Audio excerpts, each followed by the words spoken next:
Hello, everyone, and welcome to our online training for students presented by Deliverable Software. Today, we'll be working with our FEA and design software RFEM, and the goal of this training is to go over the fundamental knowledge needed so students can model/work with any type of basic structure, view results, and understand fundamental basic theories. In this training, we'll be focusing on mostly simple models.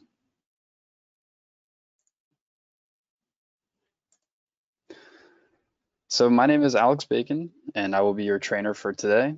I'm a technical support engineer, and I am joined with my co-organizer, Amy Heilig, who is the CEO of the US office and a technical support and sales engineer. We are located in Philadelphia, PA. So here is the control panel. This will be used throughout the training.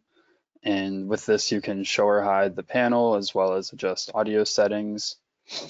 There is a box where you can find the materials for this training, such as the training manual and models, the PowerPoint and models, and a link to our FAQ section of our website.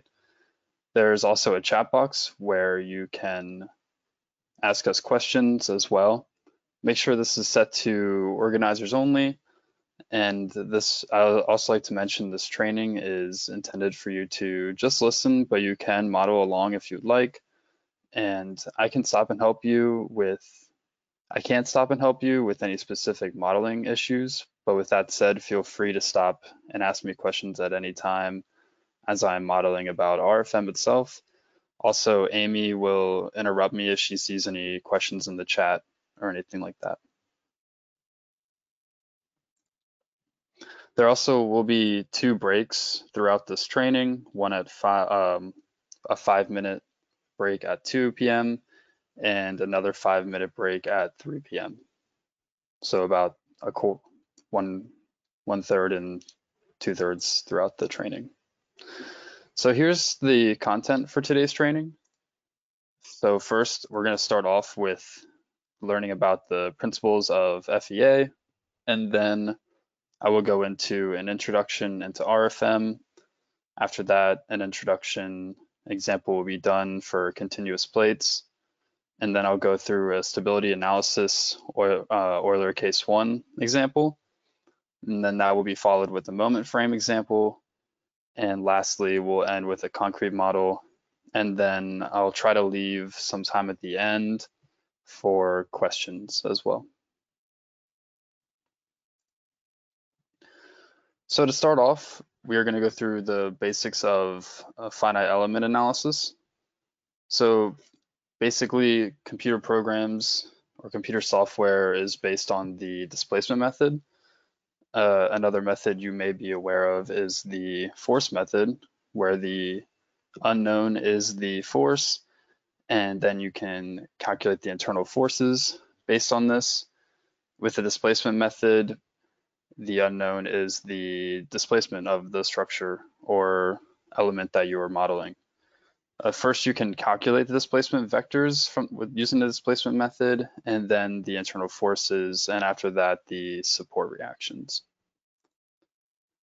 Next, basically an analytical solution can be proven to be difficult with large complicated structures. So doing hand calculations for a large complicated structure can almost seem impossible, and the limits are basically being reached for this. So it is hard to yield accurate results. And this is where FEA is then required. So with FEA, the structure model is taken into the program and converted into finite interconnected element mesh. And then the material and the cross-section properties are given at each of these FE nodes. And then the mechanical behavior is transferred between each of these elements within the structure. I would also like to point out a good word to know is discretization. and this is basically when the structure submesh is being submeshed into finite elements. So I'd like you to walk away with this word. Now on to the procedure of FEA calculation. So step one is to determine, the program determines the local element stiffness properties. And then after that, the global coordinate system properties are the stiffness transferred to that. And then following that, the entire structure is assembled. And then the support conditions are implemented. Fifth, the displacement vectors are determined. And then sixth, the internal forces and support forces are determined. So now I think is a good time to start the continuous plate example. So you can see a continuous plate is modeled here. We have 3 of them. And then we're going to compare these results of the bending moment with this continuous beam at the end here. And I think this should be pretty interesting. So now we can jump into RFM.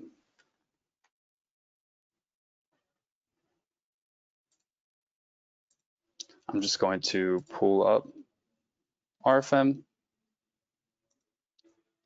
And before we hop into RFM, I would like to pose a quick poll for everyone. And this poll is basically just asking if you plan on modeling along or not.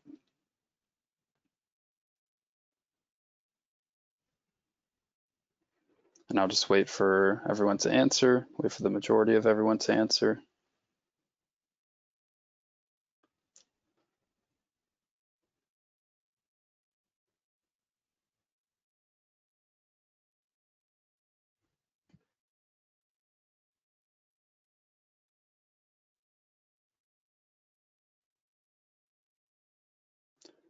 Okay, so it looks like the majority of everyone answered. So now I can share the poll. And so it looks like about almost half and half. Some are going to model along and some are not. So to answer your question, you can model along if you'd like or not. I just won't be able to stop and help if you have any modeling errors or not. But yeah, you can feel free to model along. I can take that into account with the pace that I go at. So now I will close the poll. And now you should see RFM. So basically, this is just a pre-modeled model that I'm pulling up right here, just so we can go over the basics before we start modeling. Another question I would just like to give real quick, just to understand everyone's skill level. I'm just going to give one more poll. And I would just like to know, how familiar is everyone with using RFM? Maybe some people have never used it. Maybe some people are very good at it. Also, a quick note, if you're not able to interact with the polls, this could be an issue with GoToMeeting, where you need to use the minimum or minimized version of GoToMeeting. Sometimes when you have it in full screen, this is a bug with GoToMeeting where you won't be able to interact with the questions or polls.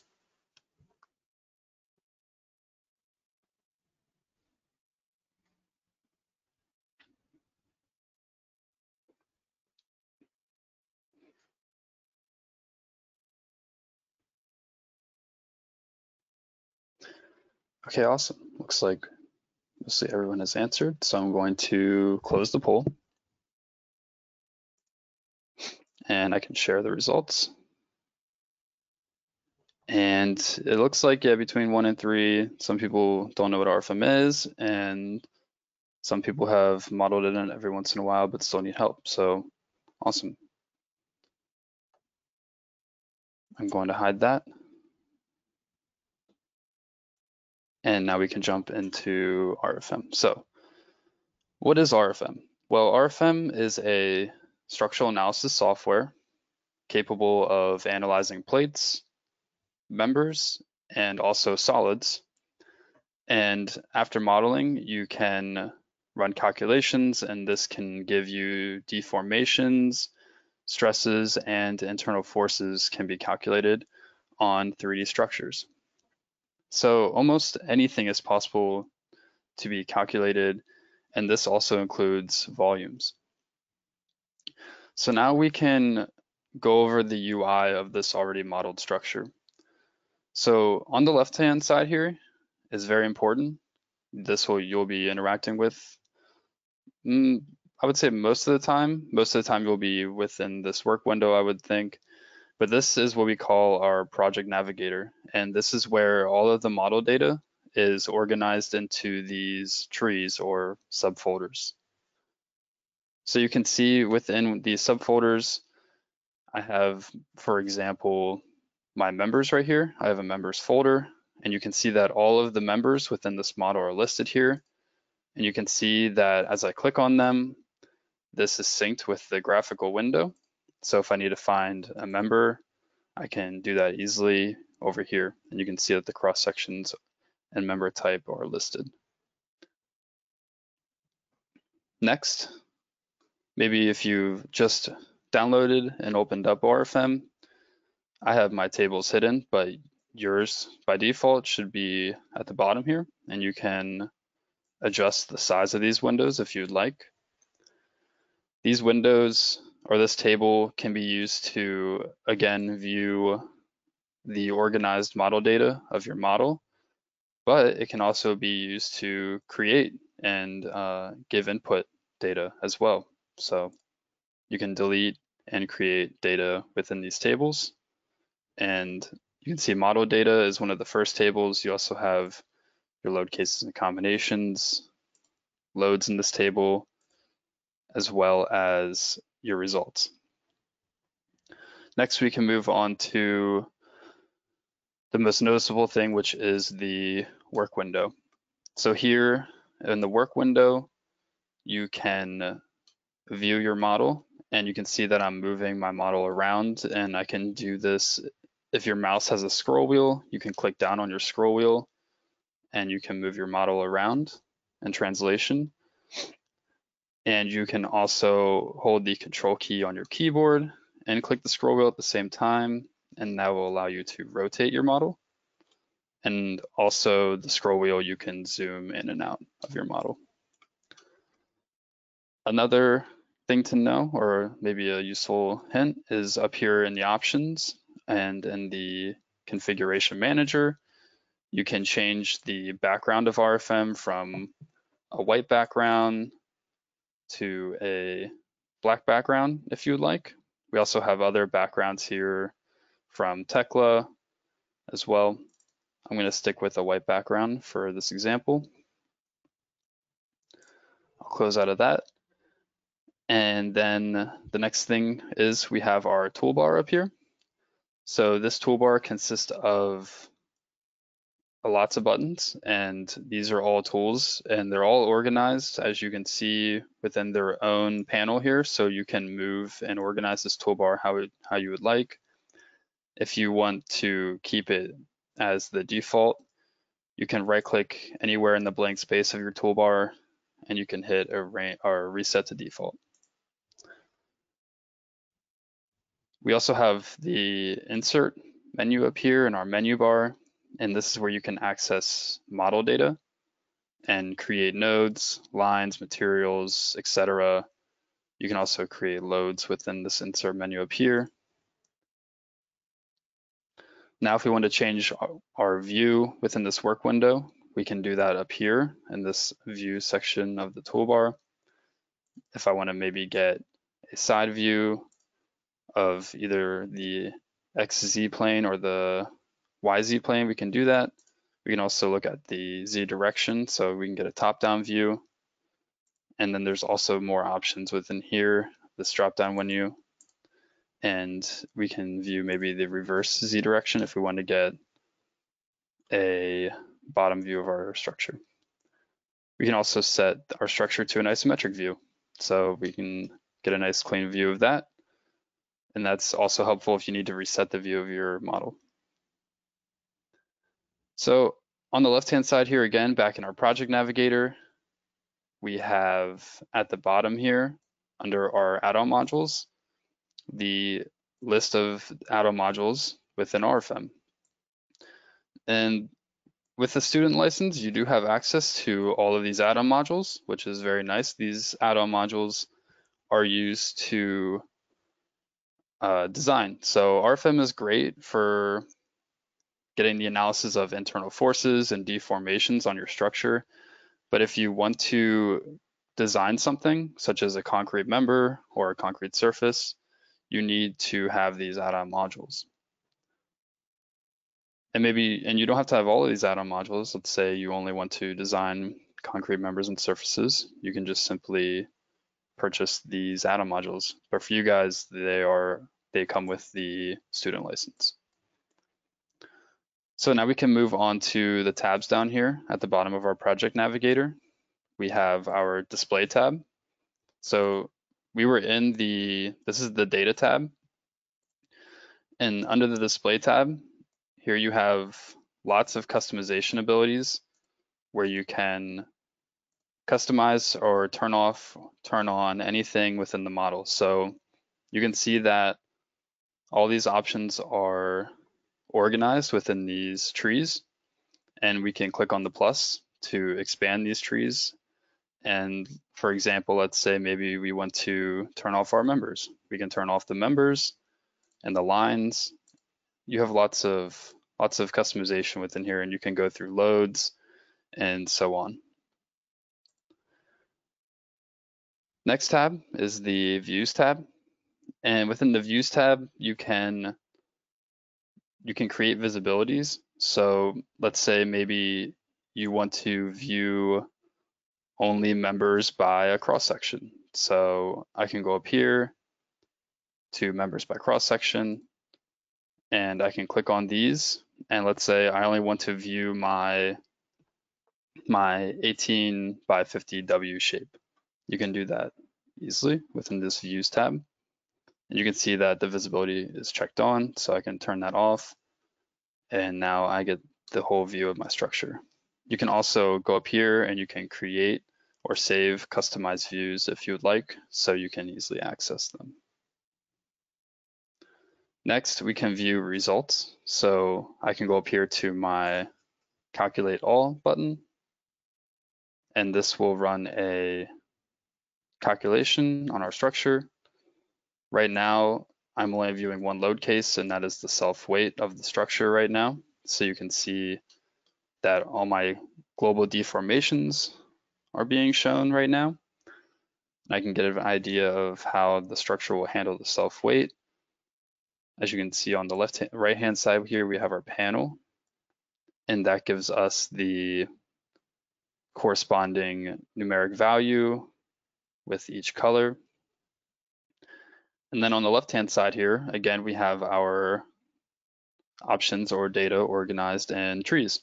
So let's say right now I'm viewing my global deformations. Maybe I want to view the internal forces or the shear on my members. So I can view the shear in the Y direction on my members, and that will give me these diagrams.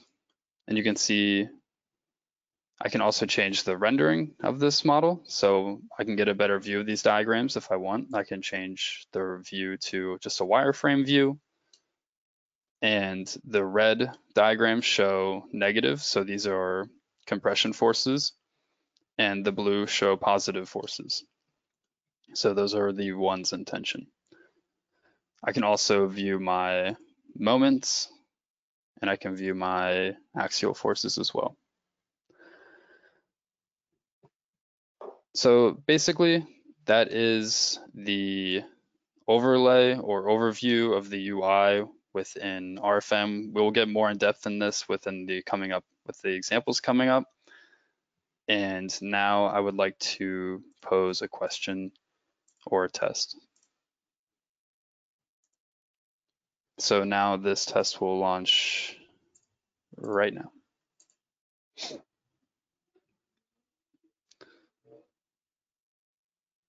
I'll give you guys about half a minute to answer that.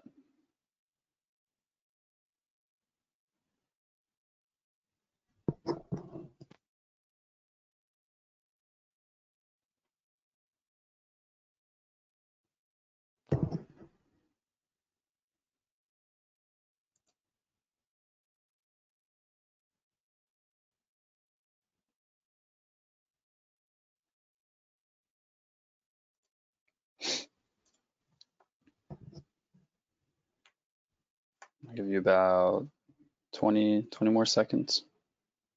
Wait for the majority of people to answer.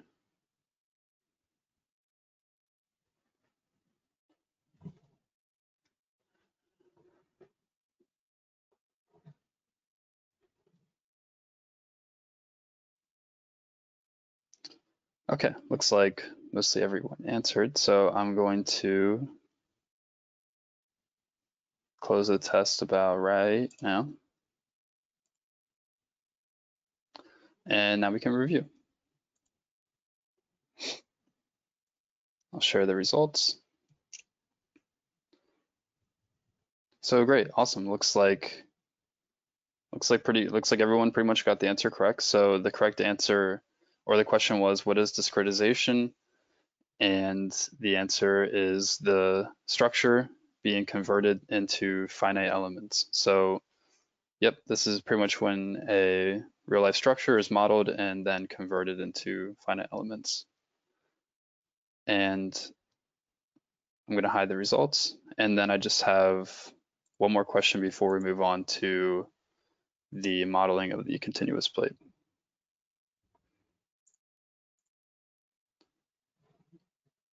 And you should see that on your screen now.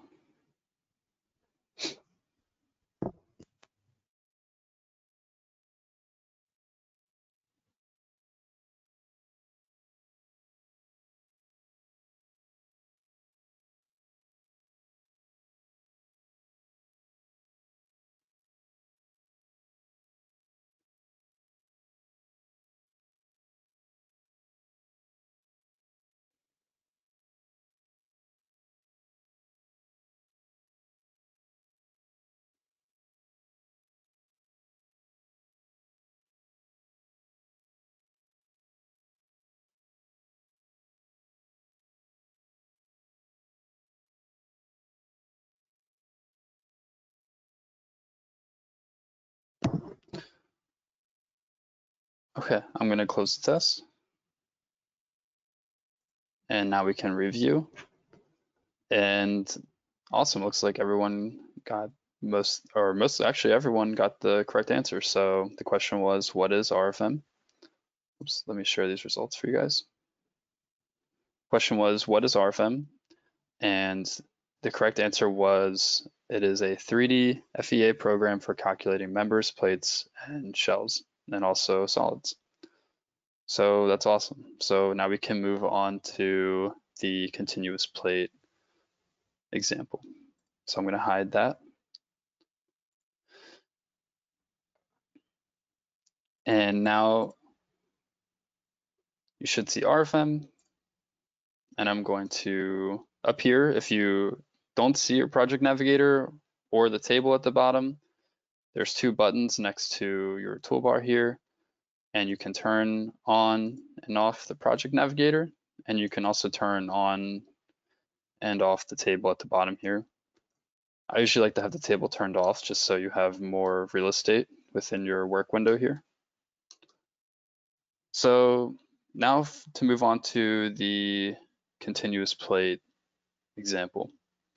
The first thing we want to do is go up here to the left-hand side, and we can click on our button up here called New Model. You can also find this under File, and we can hit New. And this will bring up our general data window for us to create our new model. So basically we just have to enter in this information and work our way down. The first thing I'm going to do is create it or enter the name. So I'm going to enter the name continuous model. You can enter a description if you'd like, but it's not required. You can also have your own projects or have RFEM organize your models into project folders if you'd like by creating a new project and checking out your project manager here. I'm not going to do that for this example. And then for this type of model, since we can have it as just a 2D model, I'm just going to keep it in a 3D model, but you also have the options to only create 2D models if you'd like. And then over here, we have our classification of load cases and combinations. So let's say you want to create load cases and combinations automatically based on a standard. You have the option for RFEM to do that for you. Here we have a long list of codes from around the world that you can use. And then basically that is the information that you need to enter to create a new model. So I'm going to click OK. But before I do that, I would also like to mention you can change the units and decimal places of your model at any time throughout modeling your model. So let's say you want to work with, right now for this example, I'm going to be working in imperial units. But if you'd like, you can also change your imperial units to metric. So you can do that by clicking on this folder button down here. And then you can click on metric, hit OK, and then set that as default. And that'll change and convert all of your units to metric. Here you can also change individual units throughout the model, loads, results, and dimensions. And you can also increase or decrease your decimal places as well. I'm going to leave all that as default and leave it in imperial, and then I'm going to click OK.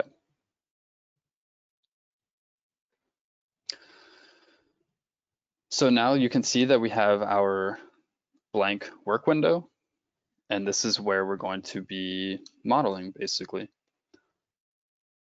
So there's lots of different ways you can model. You can use the tables to enter input data if you find numerically inputting your model data more efficient.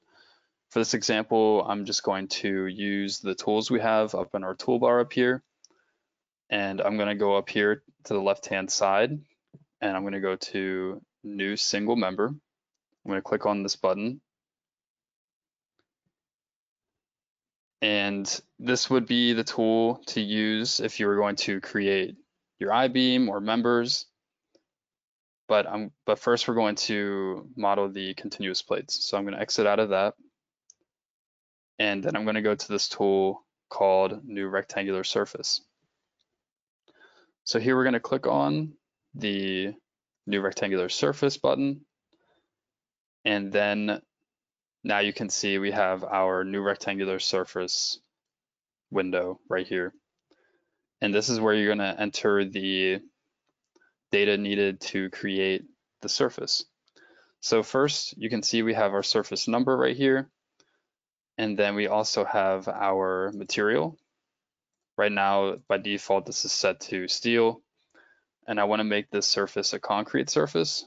And to do that, I can go to this button right here. And this one's called Import New Material from Material Library. I'm going to click on that button. And now you can see this window pop up called Material Library. So here you can see on the left-hand side, we can filter by category group and then standard group. So first I want to click on this drop down and I want to select concrete. And then the material category of concrete I want is just regular concrete. And then the standard group, for this example, I'm going to be using the ACI, but we also have other standards as well, such as the CSA and etc. So I'm going to choose ACI, and then I'm going to make sure I choose the latest ACI standard, and then I'm just going to use 4,000 PSI concrete under here. You can also edit the material if you would like once you create it. So I'm going to click OK. And then you can see the material set to 4,000 PSI concrete. And my option to edit material is right here. So you can edit any of these material constants here, such as the modulus of elasticity, shear modulus, Poisson's ratio, and etc. You can also create a new material if you'd like as well. So now I would like to change the thickness of this material. Right now it's set to 8 inches by default. I'm just going to make this 12 inches. And then I'm going to click OK. So now I'm going to just rotate my grid plane here. You can see that we have our origin at the center. And then you can see that my cursor has the coordinates locked to it. And you can see that this snaps to any of these points on the grid. Now let's say maybe you want to change the spacing of these grid points. You can do that up here under the settings of work plane. So if we click on this button, our work plane and grid/snap settings will pop up. And you can see on the right hand side here, we have our grid point spacing. And right now this is set to 1 foot by 1 foot. So each of these points is 1 foot by 1 foot away. And you can also choose how many grid points you would like in each direction as well. Right now, this is set to 50. We also have this nifty option called dynamically according to size of manual or of model. And this is nice because if you don't want to worry about how big your grid is, and you just want the grid to change size depending on the size of your model, you can have it do that. So now back to creating this rectangular surface. So I'm going to click on rectangular surface again, and then I'm going to click on OK, and this will bring my modified cursor back up. So now I'm going to rotate the model just using the mouse and keyboard, and I'm going to click on the origin, and I'm going to left click. And now I am drawing my rectangular surface, and I want this rectangular surface to be 32 feet by 16 feet. So I'm going to go 32 feet in the X direction. And then I'm looking at my coordinates and I'm seeing 32. And then I want 16 feet to be my Y coordinate or my height. I'm going to left click. And now you can see that that rectangular surface has been created within this grid plane. Now I'm going to create another rectangular surface 5 feet above this one. So that's going to be here. I'm going to left click, and then I'm going to draw it again and make sure that it is 32 feet high.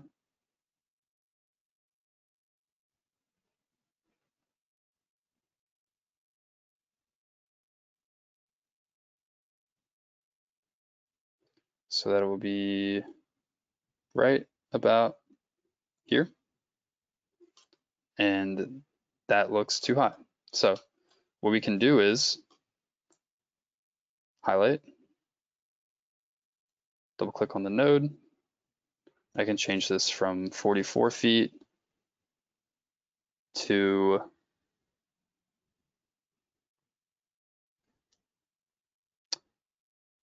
36 feet. There we go.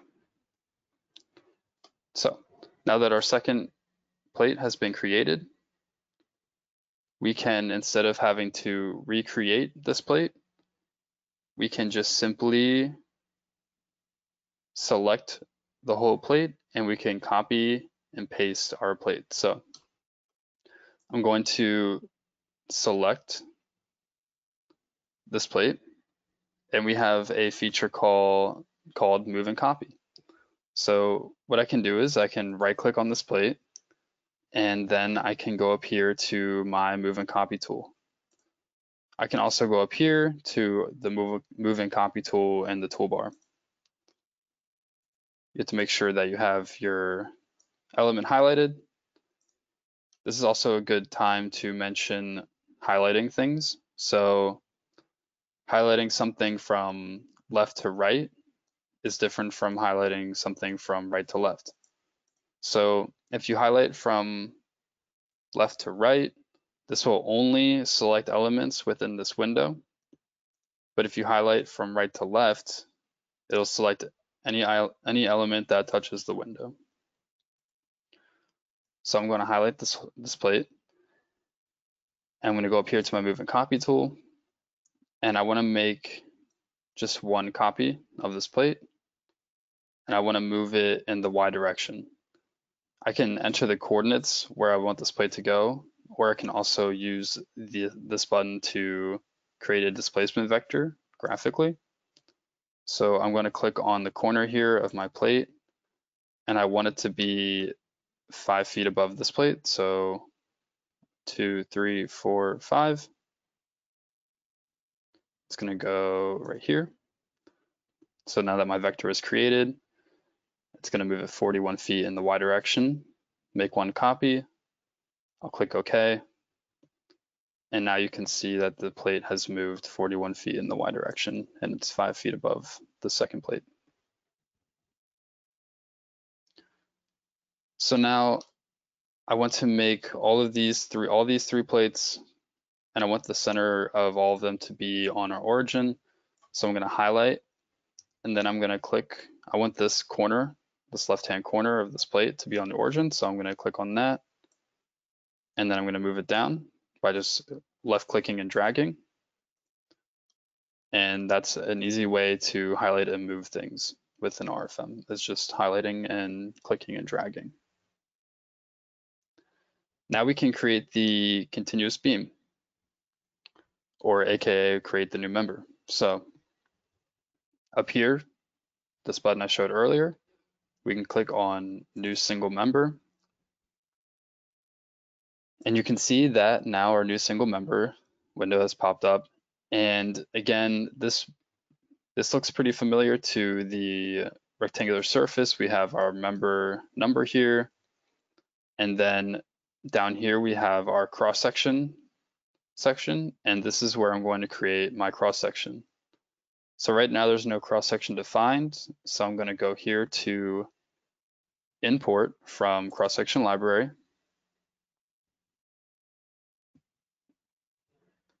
And then I want to create a rectangular concrete cross-section. So within this cross-section library, you see we have our rolled sections, built-up sections, parametric thin-walled sections. Today we're just going to be focusing on our parametric massive sections, and I want to make a rectangular section. So I'm going to click on rectangle, and then you can see you have lots of different types to pick from within these cross-section types. And I want the base of my cross-section to be 40 inches. And then the height of the cross-section is going to be 12 inches. This is the same thickness as our plates, 12 inches. And you can see how that, or what the base and height is corresponding to in this graphic here. You can also see that the material is set to concrete 4000 PSI. So I'm going to click OK. And now my cross-section is shown on the right-hand side here. And the start of my member has this particular cross-section. So I'm going to click OK. And now my cursor is ready for me to draw in the work window the continuous beam. So again, I'm going to space this 5 feet away from my previous plates. And I'm going to draw I'm going to left click here, and you can see that there's a line showing you what you're about to draw. I'm going to make this the same length as my plate. I'm going to left click, and now you can see that my rectangular concrete beam has been drawn.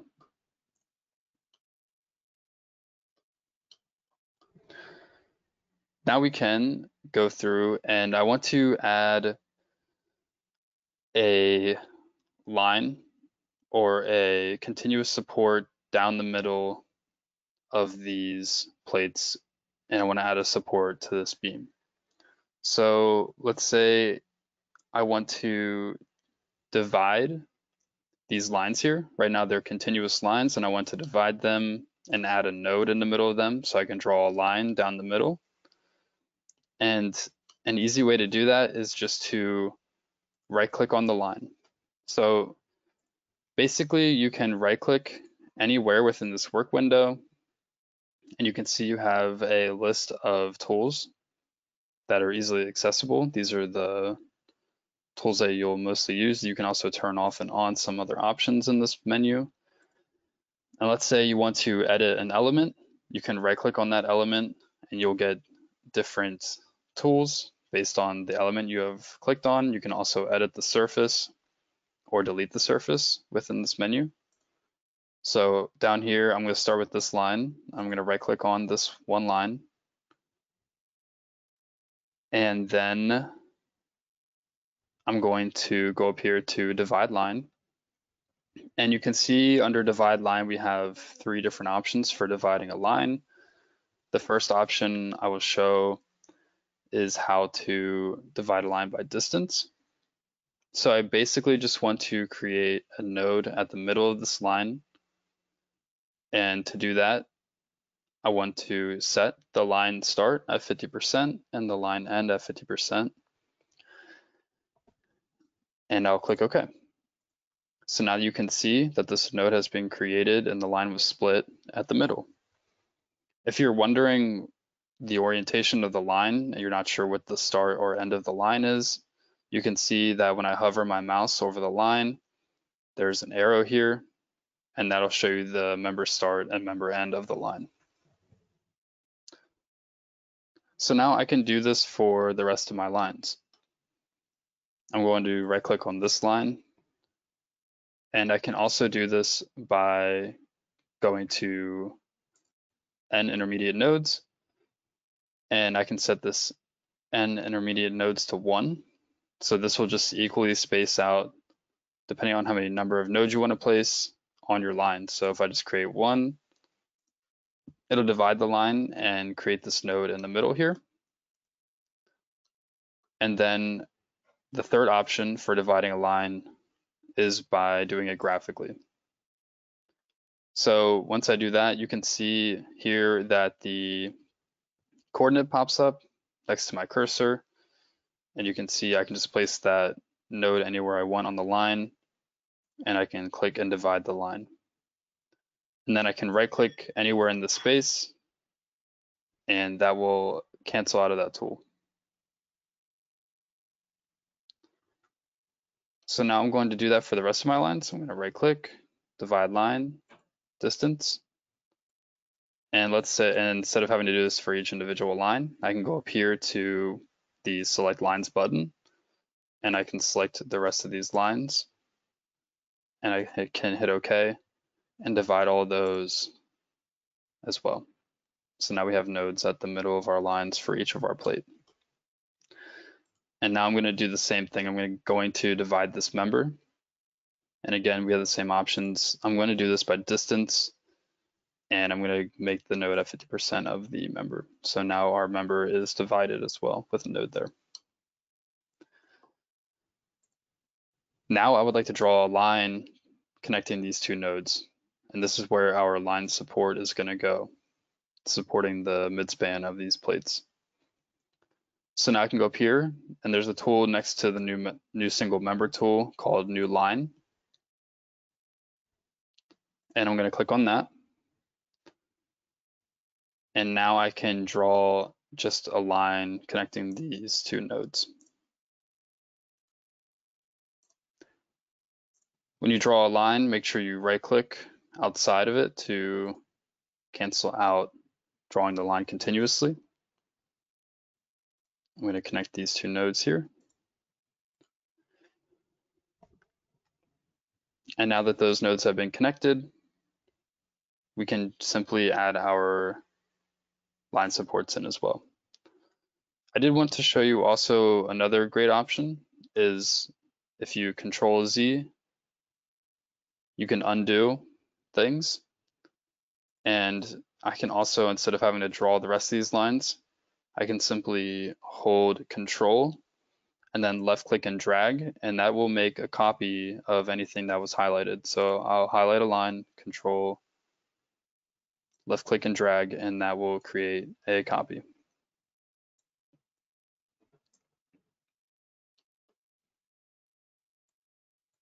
There we go. Now we can add in our line supports. So if we go up here to our tool, there's one called New Line Support. And we want to make a line support that is hinged. So right now, that's what our line support is set to, is hinged.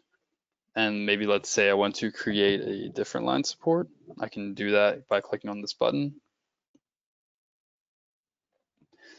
And then you can see here that we have our window for customizing our line support. So right now, our support is set in the translational, it's all fixed. So if I check off UX, that means that the support will not allow the structure to move in the X direction.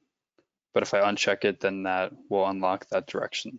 So right now, all rotation is not fixed and the structure is able to rotate about that support. So this is what we're going to keep.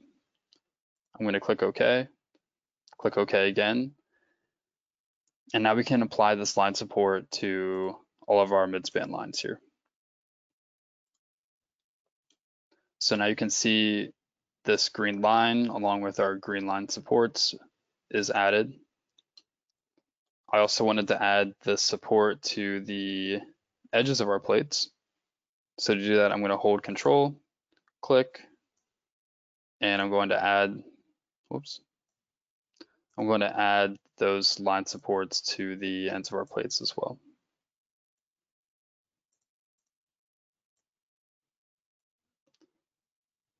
Make sure everything is highlighted before you click. Hold Control, drag.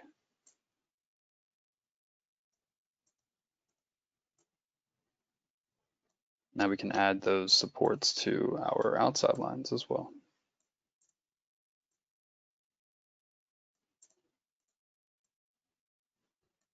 Oops.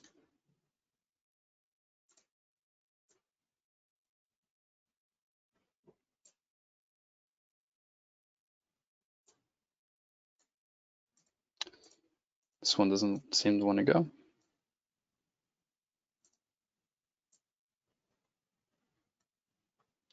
No matter, I can just go up here to my tool, click OK, and just add that graphically. I can right click and cancel out of that. And now we would like to, so now that our line hinge supports are added, I would like to add the supports to this member over here. So to do that, instead of adding line supports, these are just going to be nodal supports. So I'm going to go up here to new nodal support. And the first two nodal supports, or the midspan support and the first end support, is going to be a hinge support. So I'm going to simply add that to these two nodes right here and right click. And now you can see we have a hinge support in the middle here that allows full rotation but no translation. And this end support allows full translation or full rotation and no translation. Now we just have to add one more nodal support to the end here.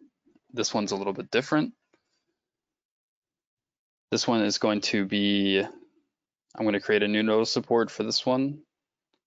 This one is right now allowed to rotate about the x-axis. but we don't want that, so I'm going to fix that. So now the member is not allowed to rotate about the axis, which if we did not do this, it could rotate indefinitely and create a stability error within the program.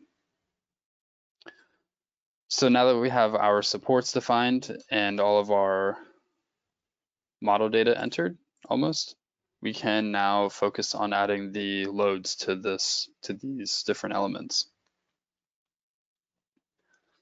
So it is important that when we add our loads in that we create a new load case, because every load needs to be assigned to a load case. So to do that, we can go up here to this button up here called New Load Case, and we can click on that. We can also go here on our left-hand side in our project navigator, and we can go down here to Load Cases and Combinations and Load Cases, and we can simply right-click on Load Case and click New Load Case.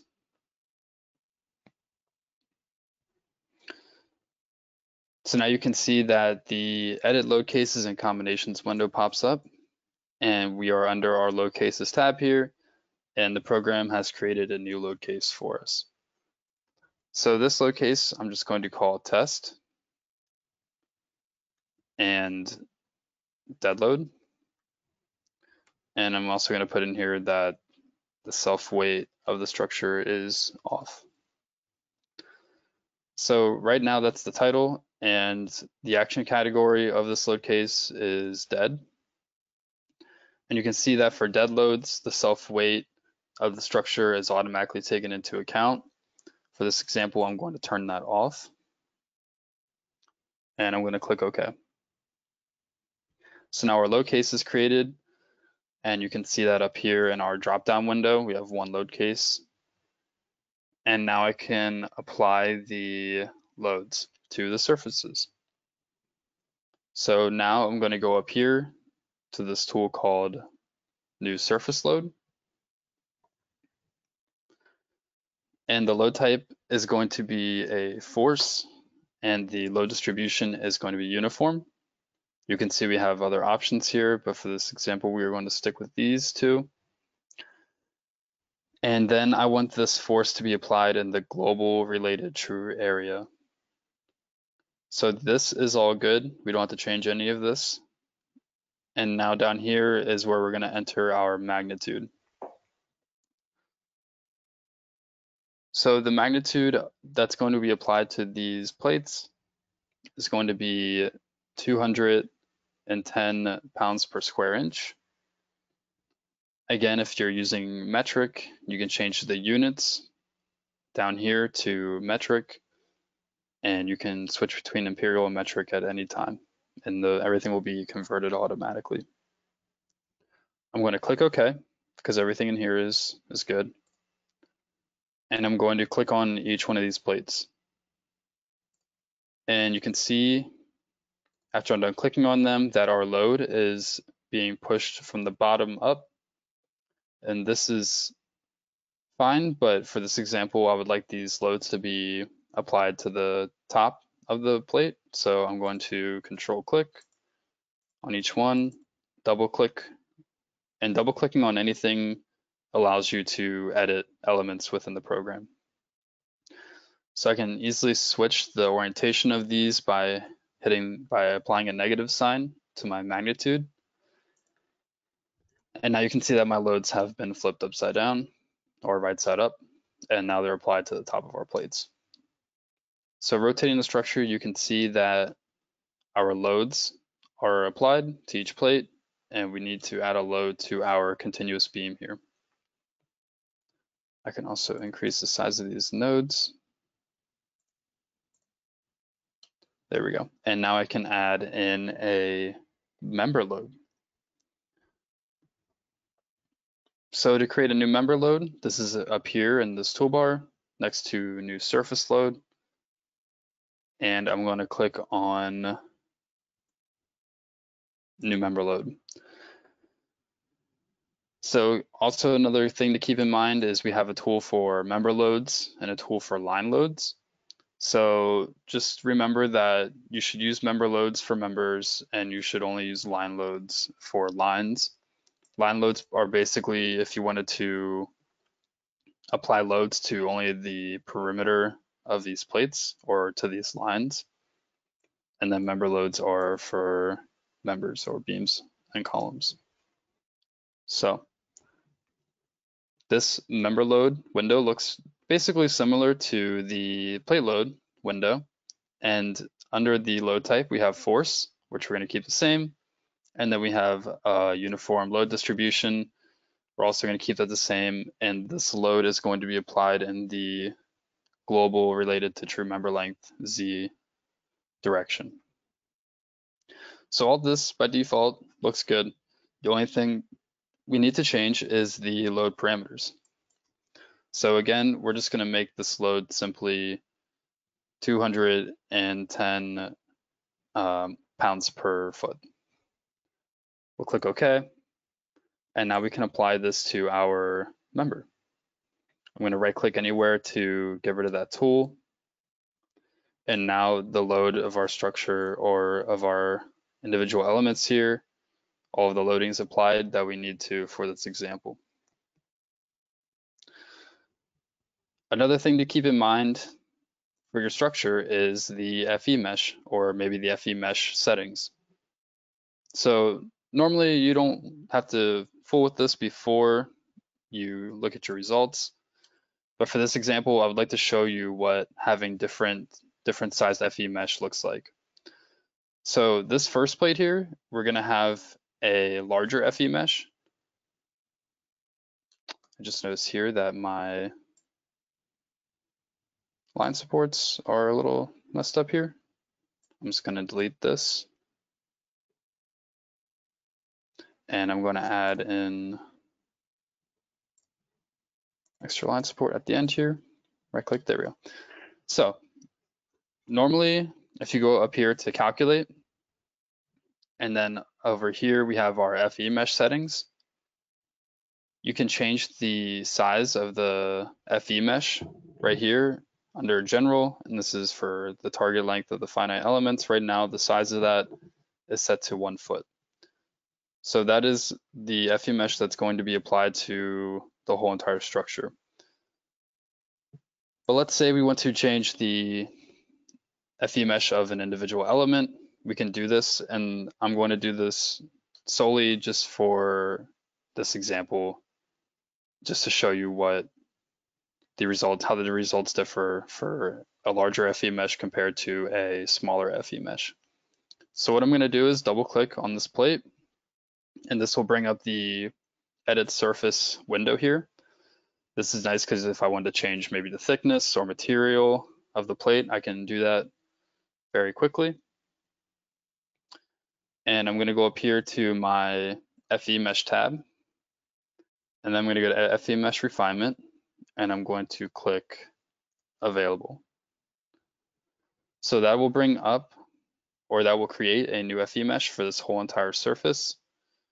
And I can change this FE mesh length to 0.75 feet. I'm going to click OK. And now you can see this icon here has been added to our surface. And this tells us that we have an FE mesh refinement applied to the surface, and also gives us an idea of how large that refinement is with this icon. Next, I want to add an FE mesh refinement to the second surface. And just to show you another way to do this, you can go over here to your project navigator, and where your surfaces are organized, you can see we have 1, 2, and 3 here. I'm going to double click on 2. And under here, again, I'm going to go to FE mesh, the tab here, and I'm going to go to available. And once I click available, right now it's set to the FE mesh we made for the other one. I want to create a new FE mesh refinement. And I want to make this one 0.5 feet. So this one's going to be a little bit smaller. I'm going to click OK. and that icon was added, letting us know there's an FE mesh refinement on that surface. And then I'm just going to add one to this third surface by double clicking on it. So we're going to go to Appear, to FE mesh, and then Available. And I want this one to be even smaller. So I'm going to create a new one for a surface. And then I'm going to make this one 0.25 feet. So I'm going to hit OK again. And now you can see the first plate has the largest FE mesh defined, and it's going to get smaller as we go down the list here. Now I would like to create section cuts before we run our results. Section cuts allow us to get an idea or show us a diagram of results down, and we want this to be down the middle of our plate. So to do this, I can go over here on the left-hand side in the project navigator, and to create a section cut, I can either right-click on the sections category here, or I can also do this up here in the toolbar with this button right here called New Section, and I can create a new section numerically. I'm going to right-click on Section, create New Section, and we have our New Section window here. I'm going to name this one, I'm just going to name it AA, and everything else here by default is good. We don't have to change anything. We want our section to go through a surface. We want it to be via plane, and the plane is going to be the local and the local z-axis, and to create the vector or the direction we want our plane to go from point A to point B, we can click on that, and now we can define our section graphically. So since we want to create our section down the middle of our plate, I'm going to click on the midpoint here, and you can see, kind of just like AutoCAD, that the cursor locks onto the midpoint very easily. I can click on the midpoint and then drag it down and click on the other end of the plate. Now that that vector is defined for our plane, I can click OK. Oh, it didn't define my. Let's try that again. There we go.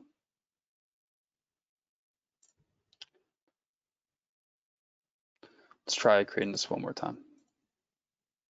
I'm going to go over here to New Section.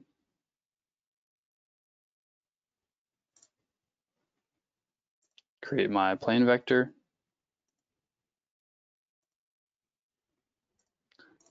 Enter my name.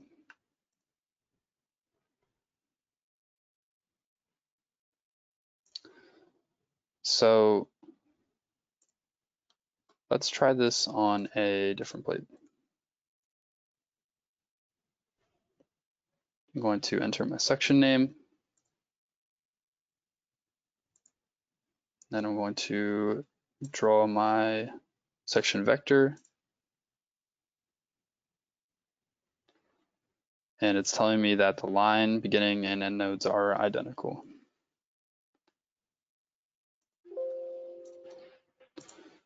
I believe that my line supports are not defined correctly here.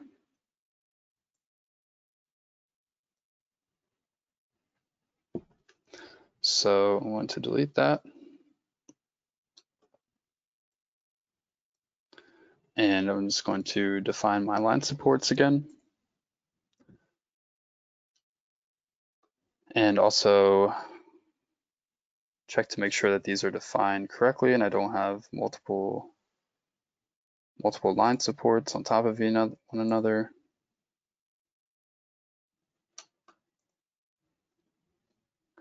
I'm also just going to hide these.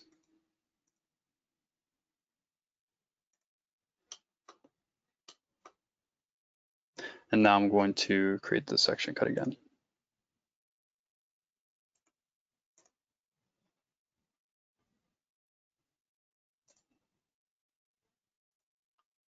I'm going to draw that.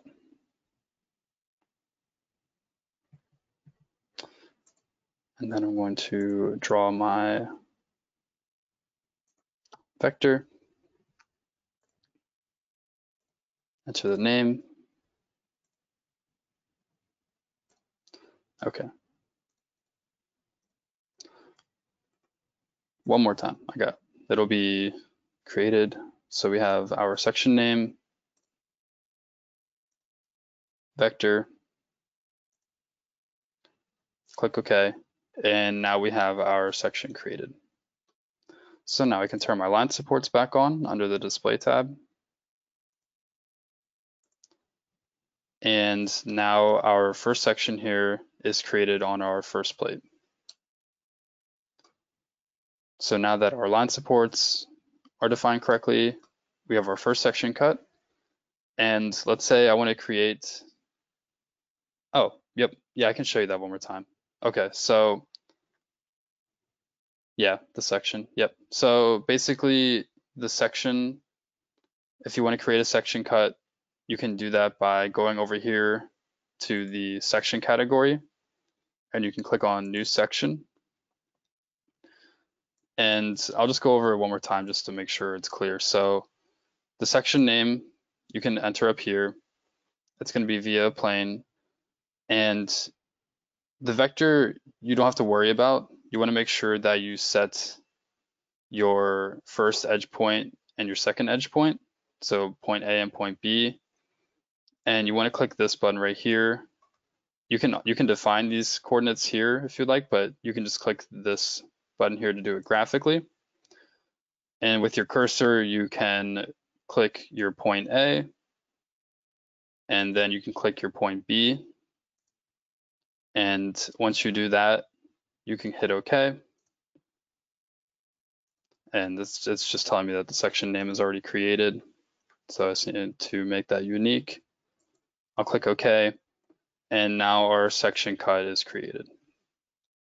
Hey, Alex, I just want to add that the projection vector and what that's used for, that just essentially points the section in the right direction. So I think you're right. By default, that's set to Z in the vertical direction. But if a user wanted to change it into either the global X or Y axis direction, let's say you have a wall and you need to make a section cut through a vertical wall, then you would want to change that projection direction. But that's good for a flat surface, as you just showed. The Z direction by default is correct. Yeah, oh, awesome. Thank you, Amy, for the clarification. Yeah, so yeah, here you can set that, you can, like what she was saying, you can change your local and global plane here. So for maybe to also clarify, you can also get a look at, we are right now on the left-hand side, we're looking at our global X and Y, Z axes, but each element in RFEM has a local axis as well. And you can see when I hover my mouse over the plates that the local axis is shown. And to distinguish between those, the global axis always has a capitalized letter, and the local axis always has a lowercase letter. So that's how you can tell between those as well. So also to continue, if I wanted to create, maybe I wanted to take the section cut, and instead of having to define it for the rest of these surfaces, I can hold Control and I can left click and I can drag the section cut, and it'll just place that section cut on the rest of my plates. Make sure you hold make sure you highlight it, hold Control, and then click, and that will copy it. So now that we have our section cuts defined here in the local, it's in the projected local Z direction, we can move on to our calculation and showing our results. But before we do that, it looks like we're a little past 2 o'clock. So I would just like to give everyone a 5-minute break if they would like to go get some coffee or use the bathroom. I'll do that. So we'll come back at 2:15.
All right.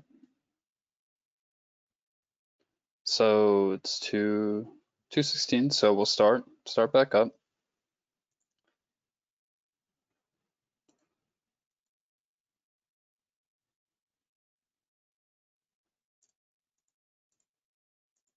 Oops, gonna open RFM. So before we get into the results, I would just like to give a quick poll just to make sure everyone is okay with the pacing. Oh.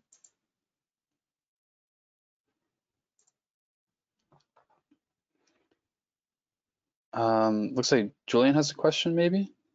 You can ask it in the chat if you'd like, or you can talk as well.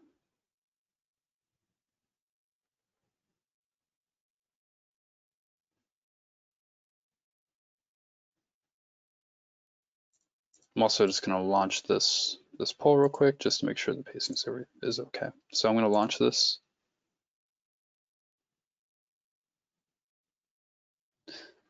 Oh yeah, Julian. Yep. So yeah, I did forget to mention that this training will be sent to everyone. It's being recorded, so if you want to go back and look at it as well. Thank you. Thank you. So, yep.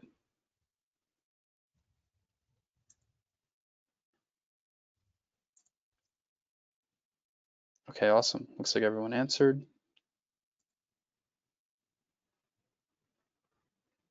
I'm going to close the poll and share the results. So it looks like everyone's okay with the pacing. So awesome. So now we can move on to the results. Hey, Alex, we just have a quick question from one of the attendees just asking if they will get a certificate for the attendance. And I'll just go ahead and comment on that real quick that Okay. we will send out both the recording and a certificate for the attendance, as well as all of these models after the training. It may not be today, it'll likely be sometime tomorrow, but you'll have access to all of that information. Yep. Awesome. Thank you, Amy. So now we can go on to the results. Also, these models you guys should also find in the materials section of your GoToTraining panel as well. So you can download those from there.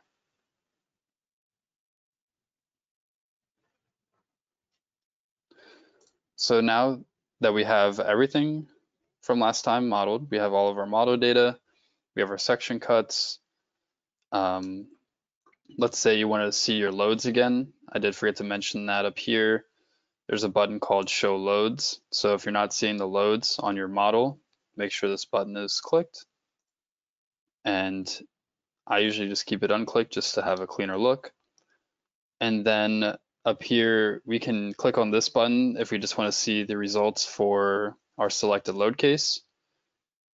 And then, or if we have maybe lots of load cases and load combinations, we can just go over here to the Calculate All button. So I'm going to click on Calculate All. And now RFM is going to calculate the deformations and internal forces of our elements here. And now you can see right now that we have our results tab here in our project navigator, which wasn't there before. This only comes up if you have results. And right now we're viewing the global deformations. So you can see we have the colored cross section or the colored planes giving us an idea of what the deformation is on each of our slabs here. And again, we have the panel on the right-hand side. If you can't see this panel, you can also turn this on and off up here under the toolbar, just like the project navigator and the tables. So that can be turned on and off. And then you can see on our continuous beam here that our deformation is just shown as this yellow line. Let's say you want to view it as like a colored cross section, kind of like these planes. We can do that by going under here to the display tab, and then we can go over here to our results section. So I'm just going to collapse my model options here. I'm going to expand results, and then under the deformations section right here, I'm going to expand that, and then expand members, and here I can choose cross sections colored. So now that that's activated, I'm going to go back to the results tab, and maybe we want to view the internal forces on our member here.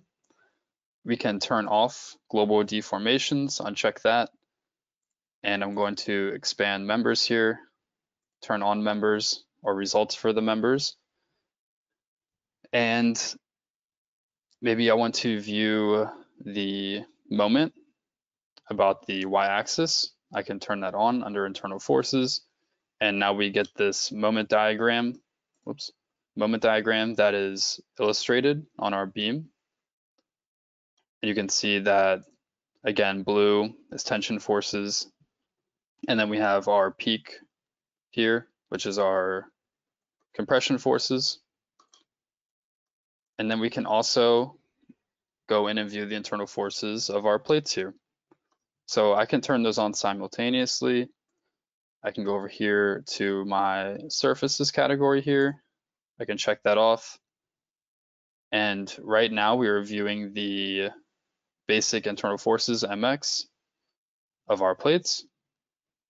And each color, you can see the value for each color or corresponding color is shown in our panel here. On the side, we can get our max moment and our lowest moment right here. And let's say maybe you want to view a diagram on these plates, just like the one in the member here, to get a better idea of like the peaks and valleys. So we can go over here on the left-hand side and click and turn on our section cuts. And now you can see that we have our peaks and valleys, or our tension and compression forces based on our section cuts right here. And that is giving you a better visual of the moments on our plate here, or our plates. So now you can see the results, and also you may be able to spot the difference in accuracy of the FE mesh here. So you can see that our FE mesh, or our diagrams here, become more accurate as the FE mesh size or the FE mesh size decreases as we go along here. So now is a good time to mention, I think I might have mentioned this before, but FE mesh, the size of your FE mesh does take or affects the accuracy of your results depending on the size. So a bigger FE mesh may yield less accurate results compared to a smaller FE mesh. Just to mention again,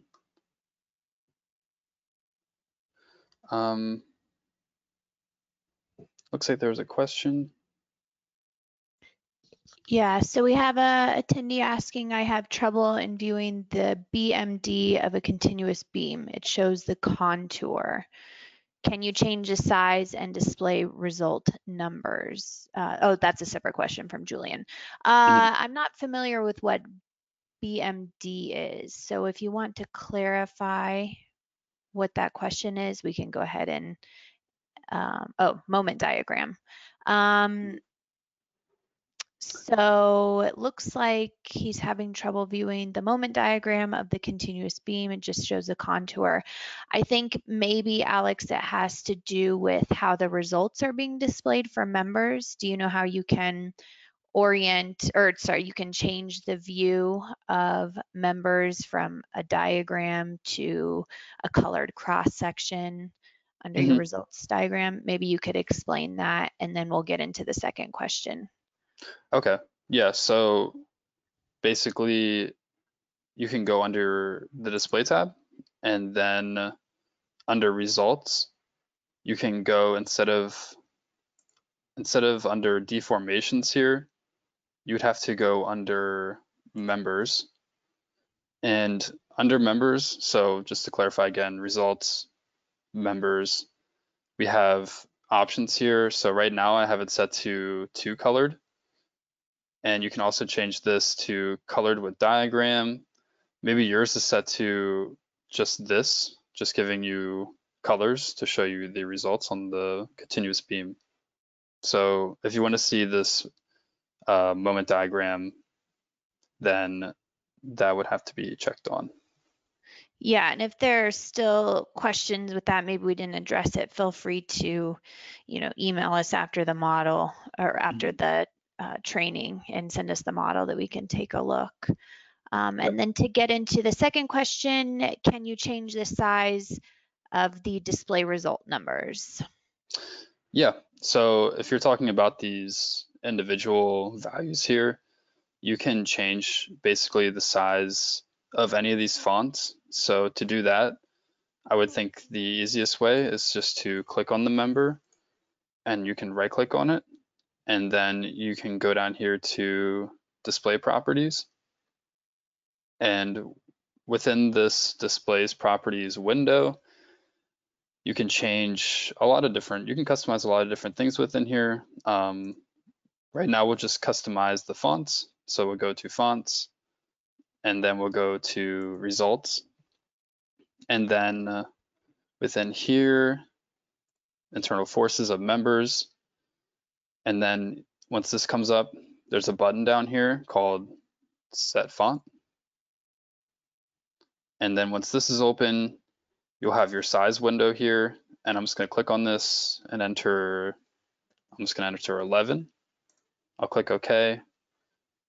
And then you'll see that the font size is increased. And then you'll see that that font size has increased within the window. So I think that should answer that question for Julian. No problem. Awesome. So I think, yeah, that's all the questions for now. Now we can move on to where we were going into, oh, right, the FE mesh. So just one more time up here for FE mesh, we can go under calculate. And under calculation, we can go to FE mesh settings. And I did mention this before. I'd just like to mention again that you can change the global FE mesh. If you have a large structure, you don't have to change the individual FE meshes. You can just go up here and it'll change the FE mesh of the whole structure. So I'll click OK and everything's good in there. We have another question. Okay. From one of the attendees. Has the result of the stresses been verified against Rourke's formula for stress and strain? I appreciate the Rourke's formula is primarily for linear analysis, small displacement. I don't know that information right offhand. I don't believe that it doesn't strike anything within me that of my knowledge that we've used that formula for comparison, but of course we've run many different verification problems. I'm just not sure which theory. So if it's okay, we will just get back to you on that after the training. Yep. Okay. That sounds good. Thank you, Amy. Then we can move on to the calculation parameters, which we can change within here. So we are going to get into the theory a little bit. Rourke's formula isn't something that we are going to discuss, but we can go up here to calculate, and then we can go up here to, or down here to calculation parameters. So under calculation parameters, once this window pops up, you can see that we can change, we have an option here. There's many options here, but I just want to point out and isolate one option here. This one is called activate shear stiffness of members. So you can turn off this option if you like, This option, I'm mentioning it because this is important. If you're trying to compare hand calculations to RFM, you would want to turn this off because RFM is always calculating with shear stiffness of members. So once this is done, or once this is turned off, you have to click OK, and it's going to ask us if we change something. So this action requires the results to be deleted. I'll click OK. Now the results are deleted, and we can run the results again. And I'm just doing this to give you an example that if you turn off the active shear stiffness of members, it's going to affect the bending moments. So before, our values were different compared to now, if you remember them from before. And the reason for this is because the methods used in school assume that there's an infinite shear stiffness when in reality there are some shear deformations that go on within these elements. So I just wanted to explain this, so if you're trying to compare hand calculations to this bending moment diagram, then this is an important option to turn on or off. So keep this in mind when comparing hand calcs. Now, I would just like to, so now we can move back to the PowerPoint, and this is where we're going to discuss some plate theory. So another quick question from a user. Okay. Yep. Can we find the distance of the moment change point tension to compression from one of the end supports? I think what's best here is to right click on maybe the member and show the results diagram. Okay. Yep. So that's a good point. We can right click and show the results diagram. And that is going to open up a new window. So I'm just reading the question one more time. Yeah, I think it's just inflection points. Just you can see within this results diagrams the distance up at the top. But is it moving for you? Yeah, 1 second. My computer's catching up. Okay. Oh, he or she wants to know it for the plates. It's exactly the same thing for a results diagram. You can do it either for a member like this or that section cut that Alex had made through the continuous plates. You can also view a result diagram in this exact same manner. Yeah. By just right clicking on it. Yeah, so yeah, this does good. And yeah, inflection points, this will give you more details on those diagrams. You can also turn on and off other diagrams or results here. So I can also show so if you wanted to view that for the plate, you would just have to click on the section cut here, right click on it, and then you can also open up this results diagram as well. So this should come up. And then once it loads, you can see you have your global deformations, moments. This is a load. If you want to see maybe your shear, you can turn that on as well. So that should be down here. And then we have another question for continuous beams. The thickness plays a great role for thin and thick plates. How do we handle this issue here in RFEM? And I can go ahead and answer that. Yes, it is important, a thin or a thick plate. When we're getting into a surface element its thickness is relatively comparable to its width and its width mostly, then you would want to convert this to a solid element, a 3D solid element. So we have some recommendations in our FAQ of kind of when you need to consider a solid element instead of a surface element in order to get accurate results. But kind of a good way to think of this is a brick element. If you're trying to model something that looks more like a brick, then probably a solid element would be better than a surface. So hopefully that answers your question. Awesome. Great explanation. Yeah. Yeah, unfortunately, I'm not getting into any solid elements this training, but yeah, we do have those FAQs and lots of resources on our website for that. So, I do see this other question. How do you change the sign of compression and tension in the moment diagram? So, yes, I'm not sure I don't think you do. So within the diagram, the sign tells you which point is in tension and which point is in compression. Or, well, for the moment diagram, it would be your direction of the So bending this is, moment. yeah, Yeah. and I'll just comment on this. This is based on the right hand rule. When you're Hmm. looking at moment diagrams, you have positive and negative moment, and that's the Yeah. convention that RFEM goes off of. So you don't have the ability to change the sign within the program. It goes off of the right hand rule. Yep. Yeah, the right hand rule. Yep. That's good. Yep. Um, yeah. So, any more questions before we move on to the plate bending theory?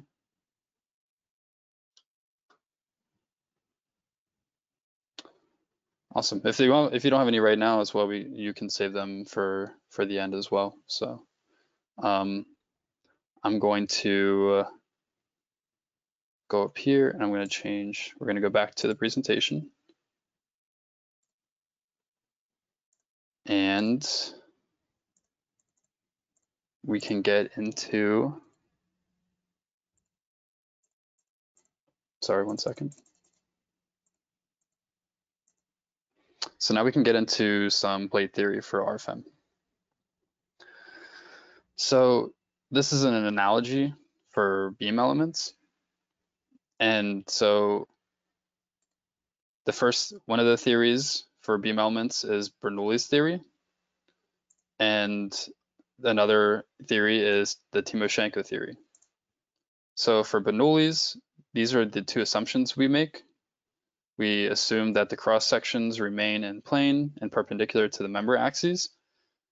And then Bernoulli's simplifies and assumes that there's no shear deformation. So the whole entire beam is completely rigid and there's completely rigid shear stiffness. For the Timoshenko theory, again, we assume the cross section remains in plane and perpendicular to the member axes.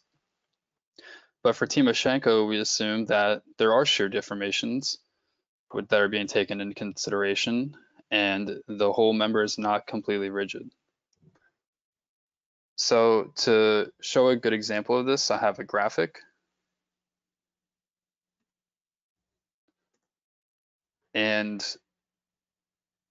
with Bernoulli's, you can see here that the deformation is completely perpendicular to the member axes. And for the Timoshenko theory, you can see that we have an additional angle here. So we have additional deformation. So, and this again is due to the additional shear deformations or shear stiffness that's being taken into account. So these two theories for members or for beams can be applied to plate elements, or not applied, but referenced a little bit. So this is an equivalent analogy for plate elements. For the first plate element theory, we have the Kirchhoff theory, and then a similar theory to the Timoshenko theory is the Resner and Minlin, and this works for plates. So the Kirchhoff theory you can compare to Bernoulli's theory, and like I said, Resner and Minlin you can compare to the Timoshenko theory. Now the assumptions made for the Kirchhoff theory, pretty much the type of analysis is going to be geometrically linear with small deformations. We're using a linear elastic material, Hooke's law, and we assume that the cross sections are flat and not warping. They all have a constant, or the element has a constant thickness, and that there's no consideration of shear deformations, kind of like Bernoulli's. We assume it's completely rigid there. For Resner-Mindlin, the first two are the same as the Kirchhoff theory. We're also assuming there's no warping and it's flat, and that there's a constant thickness of the plate. But for Resner-Mindlin, we're taking into consideration shear deformations, and we're also taking into consideration transverse/lateral strains. And to get a better idea of what transverse/lateral strains look like, we can go on to the next slide, and I have a graphic that helps explain that. So transverse/lateral strain, basically for this example, or for an example, here you can see we have a beam, and when a tension force is applied to it along its length, the cross section over here will shrink with regards to its height and its width. So you can see here that this mu factor is what is taken into consideration, or this is used to take this shrinkage into consideration. And this is what is being taken into account with their Resner-Mindlin theory. So just to summarize, the Kirchhoff theory and the Resner-Mindlin theory for plates. For the Kirchhoff theory, no consideration of shear deformations is taken into account. And this theory does yield great results when you use very thin plates, for example, concrete slabs.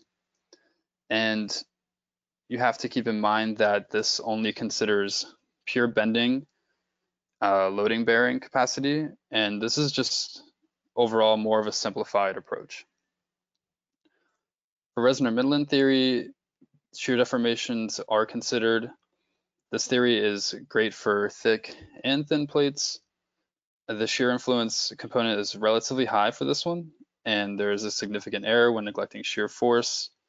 We also have a higher value approach for this theory, and for shear forces, this one does yield a little more accurate results. So in my opinion, the Resner-Mindlin theory is what you should use probably almost 100% of the time. And it's just good to know the difference between these two theories as well. So now going back to RFM,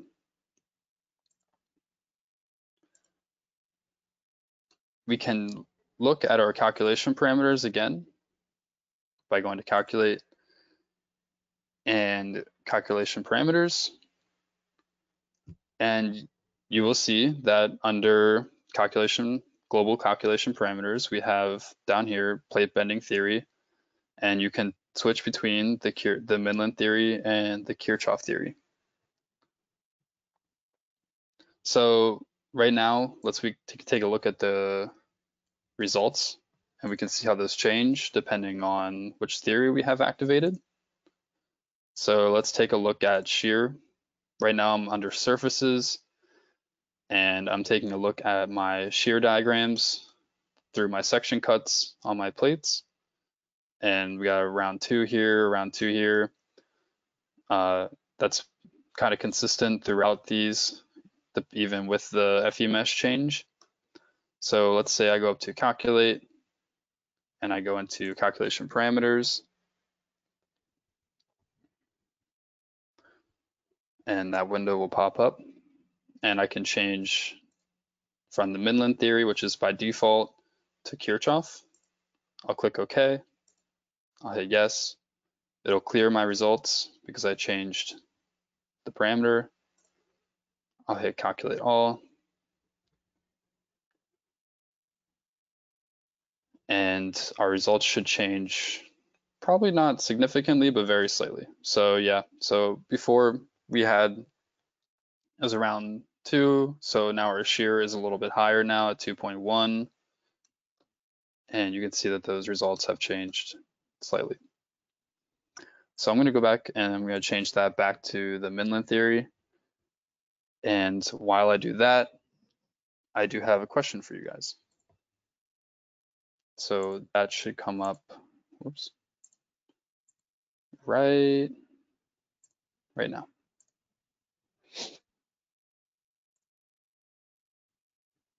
And I'll just keep that up for a minute or so.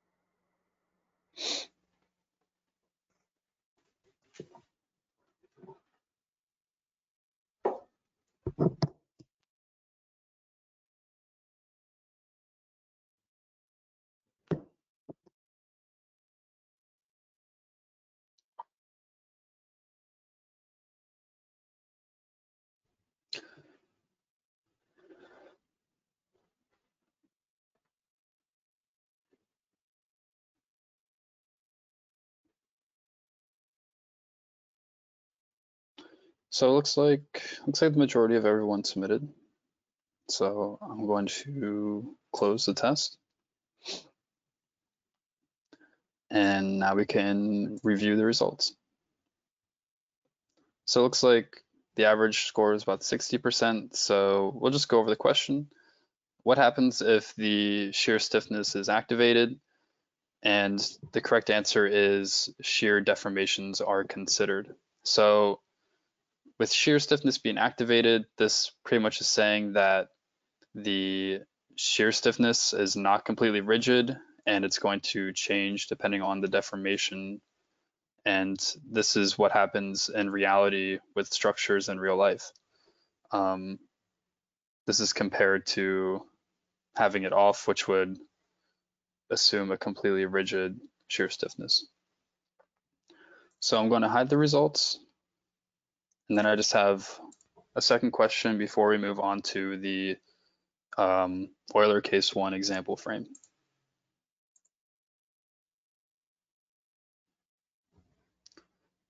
So that should come up right now.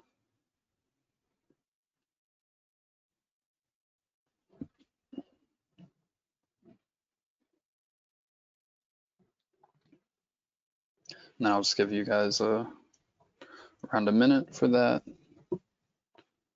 or so.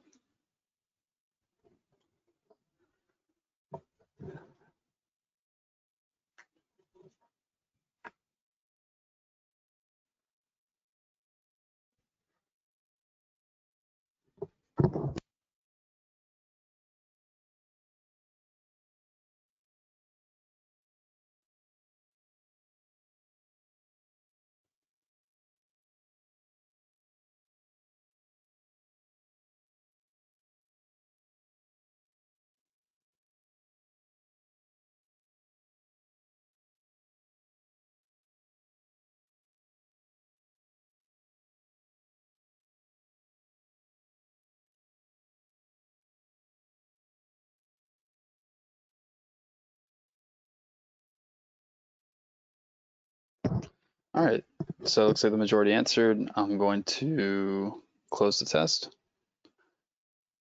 and I'm going to show the results so we can view them. So great, looks like the average score is 91%.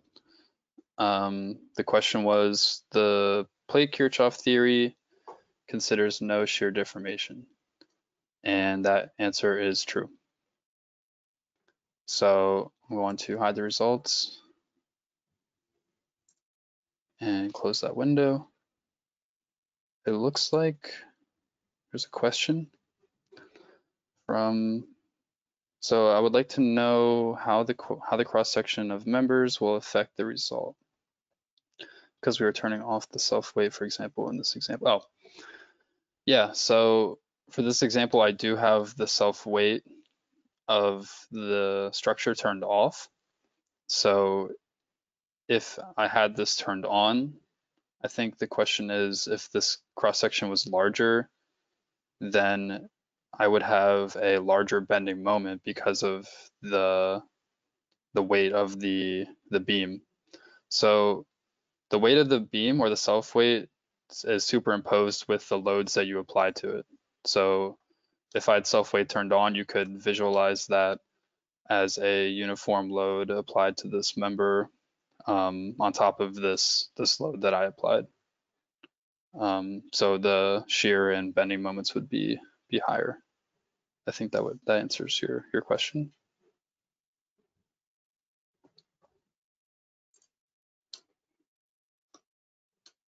Yep, awesome, no problem. Yeah, so now we can move on to the Euler case 1 example frame. So now I can create a new model. I can just keep this one open. Maybe I want to save it. I can go up here to the save button. Models are automatically, not automatically saved, but they are automatically backed up. So if your program crashes or something like that, the model will automatically be saved and there will be a backup. So that's always good to know. So I'm going to click on new model. And this one I'm just going to name Euler case 1. And this one, again, the type of model is going to be 3D. You can enter a description if you'd like. We're not going to generate load cases automatically based on a standard, so I'm going to keep this checked off. And then for units and decimals, I'm going to keep it in imperial units. Again, you can change your units and decimals at any point from this button and also under the options button or options menu and the program. I'm going to click OK. It's saying this model already exists, so I'm just going to name it example 2. Click OK. And now a blank work area should pop up with my grid here in the XY plane. And now for this example, I'm going to create one new single member. So I'm going to go up here to my new single member button. And then I'm going to create a new cross section. So I'm going to go over here, down here to import from cross section library under cross section. And this cross section is going to be an I-beam. So under rolled, we have our I-beams here, or I-sections. I'm going to click on that. And under I-sections, I'm going to have a W-shape section here. On the left-hand side here, we have our filter again. So we can filter to lots of different standards here. For this example, I'm just going to be using the AISC American standard. Then the manufacturer standard, I'm going to keep as the latest 2015 standard. Maybe I want to filter to exactly a W shape or I section. I can do that. And then on the right-hand side here, you see you have your long list of different W shapes that I can pick from. And if I click on one, you can see it'll give me the dimensions over here on the right-hand side. For this example, I'm going to use a 12 by 35 I section. So click on that. And then the material, you can choose down here. You can click if you want to change this material. I'm going to keep it as CLA 992, but for this example, let's say you want to change it, you can go to the import from material library.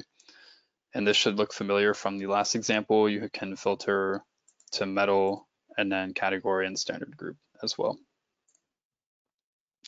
So I'm going to keep this all the same.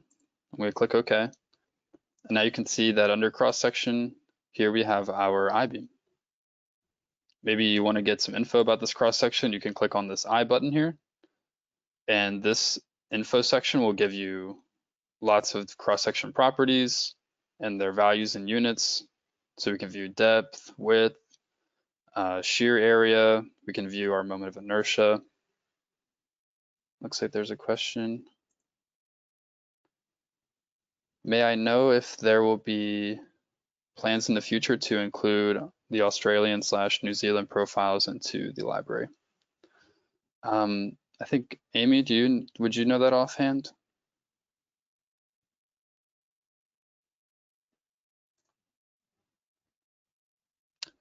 I'm not sure if you are muted, Amy, or not, if you're still here.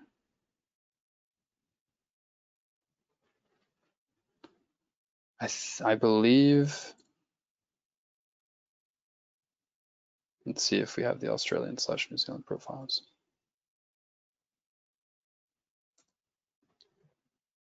I can go under my cross sections in the cross section library. And once that opens up, yeah, I'm not sure offhand if we have those or not.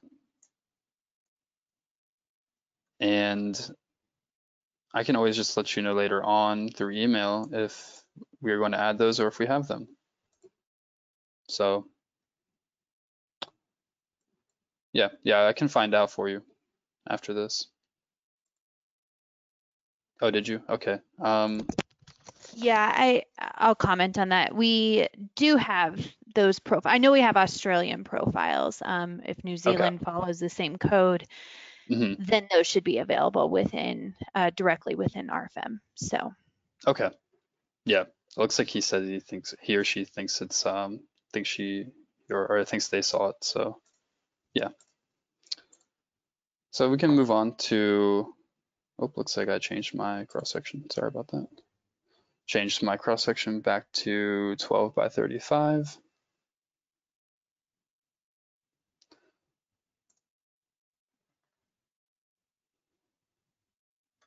My computer's lagging along here a little bit, so we'll just open this back up and I can change this to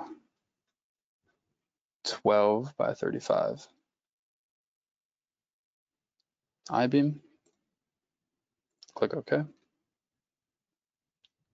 Now 12 by 35. So now I would like to also demonstrate. So you can see that our grid plane here. Oh, another question from Julian. Is there a way to import codes from other countries to RFEM? So if your country's code, if you're talking about creating load cases and combinations through the code, you can customize and create load cases and combinations, and then you can save your model as a template, and then you can have that template open, and that will be a way for you to save customized load cases and combinations. With regards to cross sections or materials based on your country's code, if you want to do that, you can create custom cross sections. So you can create your own cross section here, and then you can enter in the cross section properties and everything, and you can save your cross section by that. I'm not sure if you can import those. Amy, do you have any insight on that? There's no way to mass import cross sections into RFEM. It would have to be imported in here individually, but we have quite a large array of cross sections available in the program that if you don't see one of your codes visible, just reach out to us and maybe it's something that we could implement in the future. But I would be surprised as most of them are here. And just as a follow-up, the attendee is just wondering if Doable had add-ons with international codes. So all of these add-on modules within the program, and we won't get into them today, but they provide design for the model. So everything that Alex is covering today is just analysis, and there are codes. For example, many steel codes, as Alex is showing, for many different international standards, including AISC, Eurocode, Chinese, Australian. So that's probably maybe what you're looking for. And again, if you don't see what you're interested in, you can always send us an email. Maybe we could consider it for a future development. Yep. Thanks, Amy. Yeah, so that's a good explanation. So then, yeah, like she said, I'm not going to get into any of these today, but I am going to go into, within this example, I will just get into the RF stability add-on module. That's not per any design code, but we will get to see at least how like the add-on modules work within RFM. So I'm going to continue creating this member, and if let's say I want to create this member to the height or perpendicular to this grid, if we want to change what plane we are drawing in, so right now if I drew, I would only draw on this plane. It's only going to be on this plane and not perpendicular to it. I can change my work plane by going up here to this toolbar, and I can set my work plane to the YZ plane or the XZ plane, and I can draw a perpendicular member into the Z direction. So I'm going to put this back to the XY plane, and let's say I don't want to change my work plane, and I just want to draw this column right on the origin. I can go back up to that tool called New Member, and I can check off this option here called Length and Direction, and I can set this to perpendicular to work plane, and then I can go over here to my origin, and let's say I want to make this 30 feet high, this column. I can enter that using my numerical pad, and then I can hit enter, and I can click on my origin, and that will enter that column. And that is, one second. That is not 30 feet high. So I can easily change this. I can just highlight this node.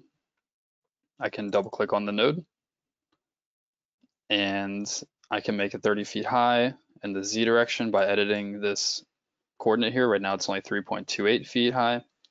I can enter 30. Oops. And it's telling me, okay. Just gonna double click on this node again, enter 30 feet. Sure. There we go. So now I must have had my origin selected as well. So that's the reason why it was giving me that message. And I'm just going to make sure, yeah, so okay, I see what happened. Yeah. So I had my origin selected at the same time. I'm just going to delete this top member. And now we have our column that's 30 feet high. So now I would like to add a load. So again, to add loads, or actually, I'm sorry, before we add the load, I'm going to highlight this bottom node here, and we have to add our supports. So I'm going to add a rigid support to the bottom of this column. So this is going to be a nodal support, and I want this nodal support to be fully rigid. So you can see these check marks are telling me that it's fully rigid and fixed in translation and also rotation. So I'm going to click OK. And now you can see that that support has been added to the bottom of my column. And it looks like it's a round 3. So before I add in the loads and go through the calculations, I'm just going to give everyone a 5-minute break and we can come back here at 3:10. So we'll take a quick break.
Okay, so It's 310.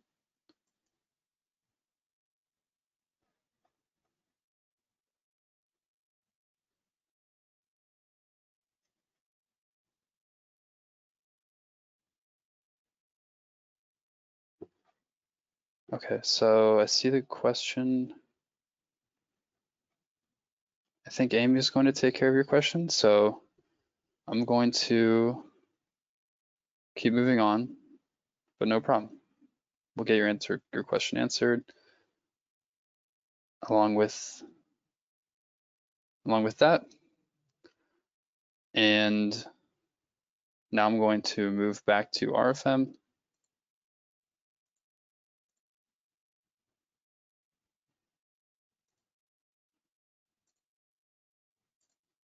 And then we can continue on with the Euler case 1 example. So yeah. Don't worry guys, your questions will get answered. And I'm going to apply the load to this column. So first, before we apply the load, or actually we can just go up here, and instead of having to go to create a new load case and combination, we can go up here to new and nodal load, which this is the load we're going to apply to the node. Nodal loads are point loads, So I'm going to click new nodal load, and that's going to bring up, so clicking new nodal load is going to bring up the edit load case and combination because the program recognized that we don't have any load cases yet, and loads have to be assigned to a load case. So this load case I'm just going to name it test, and it's going to be in the action category dead. And again, I'm just going to turn off the self weight, so I'm just going to put in this name here and self weight off, just so we know. And once that's done, I'm going to hit OK. And now we can apply our loads. So the program was smart enough to know that now we want to apply our load. And for this load or nodal load, I'm going to apply a -5 kip load axially. And then I'm going to apply a 2 kip load laterally. So in the X direction, and then the one axially will be applied in the Z axis. And you can see that in our diagram down here. That will give you an idea of what the loads are going to look like. And I'm going to click OK. And now you can see my cursor has a arrow next to it. I can select this nodal load, right click, and I can rotate the structure, and you can see that those loads have been applied to the top column. So now I want to show you something important. And this is very important to know when working with our software, is that if you go up here and we'll run our calculation, and the calculation of internal forces and deformations will be calculated. And if I look at the side view, I can see my global deformation is at 3.78 inches, and that's in the X direction. We can also go over here and view our internal forces of this column or member. And we can get a look at our moments and shear again. And now I want to show you how this linear or first order calculation differs from a second order calculation. So we'll go back to looking at our global deformations. And now I'm going to open up the load cases and load combinations window again. So I can do that by going up here to this button, going to the drop down, and selecting load cases and combinations. And so generally under this load cases tab, load cases are calculated based on a first order analysis, and load combinations are calculated based on a second order analysis. That's just by default, and those can be changed. So under load cases, for example, I can go to calculation parameters, And you can see that the load cases for the method of analysis, we are set to a linear analysis. And you can change this to a second order analysis. So maybe you recognize second order analysis from the phrases little p delta and big P delta, and you can change these. So let's say I want my load cases to be calculated based on a second order analysis. I can change that. And the difference between these two is a first order analysis assumes that the equilibrium of the beam or column is based on the undeformed system, and the second order assumes that the equilibrium, or it sets the equilibrium based on the deformed system. So I'm going to set this to second order, and maybe let's take a quick look at our results again, just to see them. So right now, these are first order results. These are set to geometrically linear. And if we look at our moment diagram for, let's say we look at our moment diagram for the moment about the y-axis, right now our max is negative 60 kips, or no, sorry, kip per feet. I'm sorry, kip feet. And then if we switch this, or switch our calculation method or method of analysis back to a second order analysis, and we can do that again by going under calculation parameters. We'll set it to a second order analysis, and we'll hit OK. You should see, or we should see if we run our results again,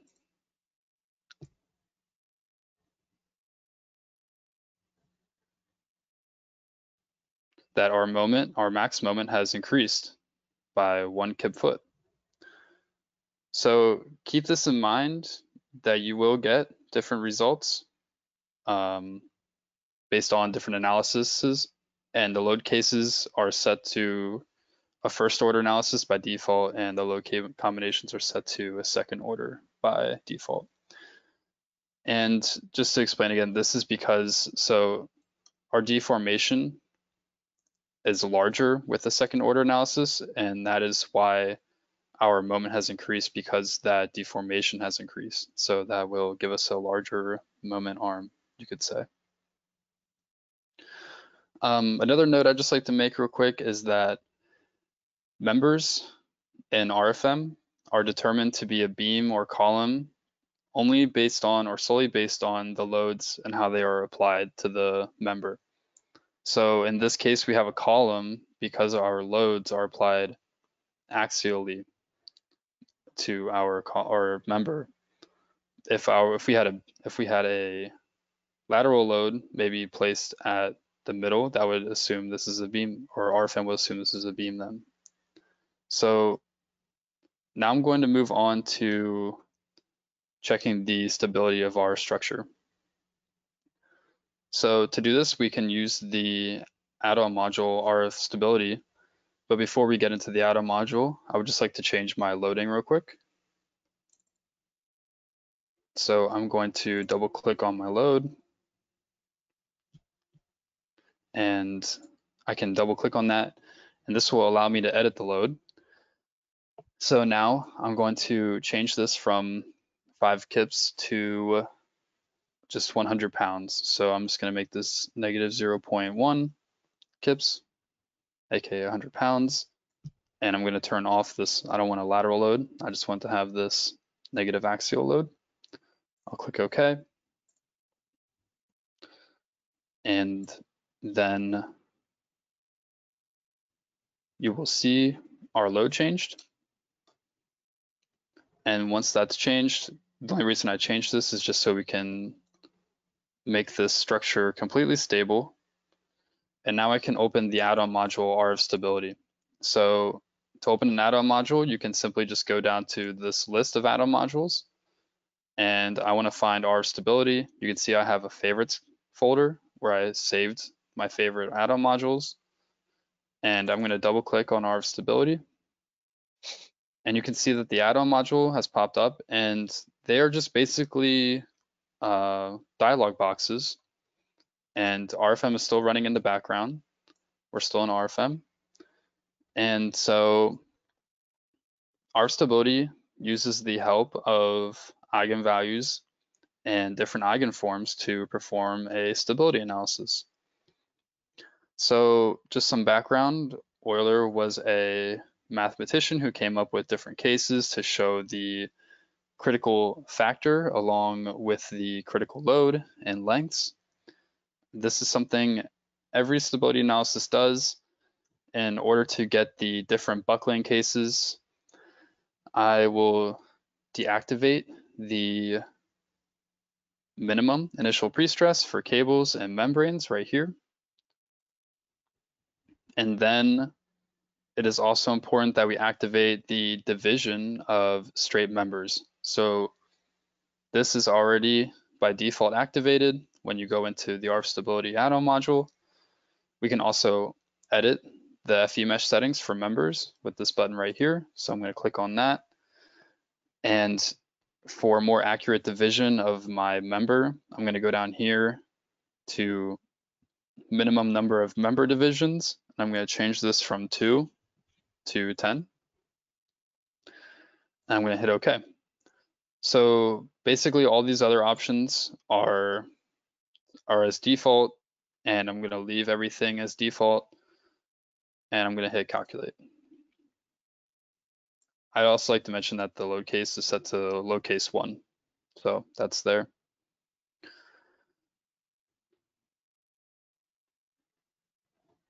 So once that calculates, it basically takes all of the information from RFM, all the internal forces and deformations, and brings it into the atom module. So now we get a load factor and a magnification factor, critical load factor here. The critical load factor is the amount you would have to multiply the loads in order to get an unstable system. So if I wanted to get an unstable system, or if for some reason I wanted to make the system unstable, I would have to multiply that 100 pounds I have applied to the column by 135 times. Now we do also have P delta activated, or second order analysis activated, so it's not completely linear in that such way. It can also be looked at as the total percent of loads your structure can take, this critical load factor. So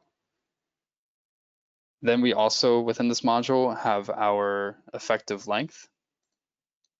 We have our effective lengths here, and also our effective length factors. And we can also take a look at these results graphically and take a look at the eigenvectors. So if I go down here to my graphics button, I will get a new tab in my panel over here for eigenvector numbers. If we want to get a better view, or if we want to turn the colored cross section on here, we can do that by going to display. And then we can go under deformation, and we can turn on cross sections colored here. So we can just get a better idea of how that eigenvector looks, or eigenform. Now we can also get a better look at the first buckling case or buckling form. So we can take a look at the second buckling case, the third buckling case, and the fourth buckling case.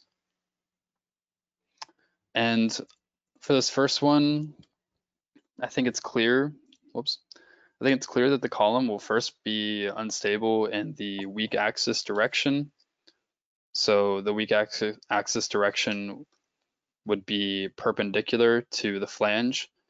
And this makes sense because this is the lowest moment of inertia direction. So we can take a look at our moment of inertia again and see that the moment of inertia about this z-axis here, you can see the y-axis and the z-axis, this moment of inertia is the lowest right here. So we can close this. And Now we can jump back to our stability and take a look at the effective length factors again.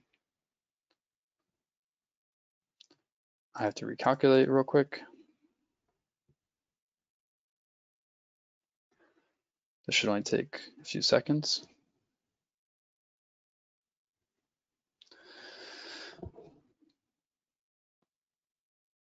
And it's back up. So now we have, again, our effective lengths here and our effective length factors. And now I would like to show you what it looks like when the structure is unstable because of the load being too high. So I'm going to click OK. And I'm going to go back to up here we have our drop-down window. I'm going to go back to my load case 1 here. And I'm going to increase this load until the structure is unstable. And so I did this in preparation and found that it was unstable at -14 kips applied. So now you'll see, once this loads, once I zoom in and out, you'll see if I run my results here, we have P delta or second order analysis activated. So if I run my results, I'm going to get a calculation error or message, and this is telling me my model is unstable, and I should take a look at the critical load factors and buckling and the add-on module R stability. I'm going to close this, and if I want to, maybe I get that unstable error, I'm going to turn off the second order analysis. I'm going to turn this into a linear analysis. I'm going to go back to my calculation parameters, turn this back to a linear analysis, click OK. And then I'm going to run my structure in R of stability. So I'm going to go here to calculate. And it's going to take those internal forces, material and cross-section and members and everything from RFEM. And then it'll show me my critical load factors. So you can see my first critical load factor is 0.966, and that is below 1. And so you never want to have any of these critical load factors below 1 because that's telling you that your structure cannot handle the given loads applied to your structure. It can only take 0.96. You could say that it can only take 96% of the given loads. So that is what it looks like when your structure is unstable in RF stability, and that's how you will know. So I'll click OK. And now I would like to pose a question. So that should come up right now. And then I'll just give a minute for that, minute or so until the majority of everyone answers.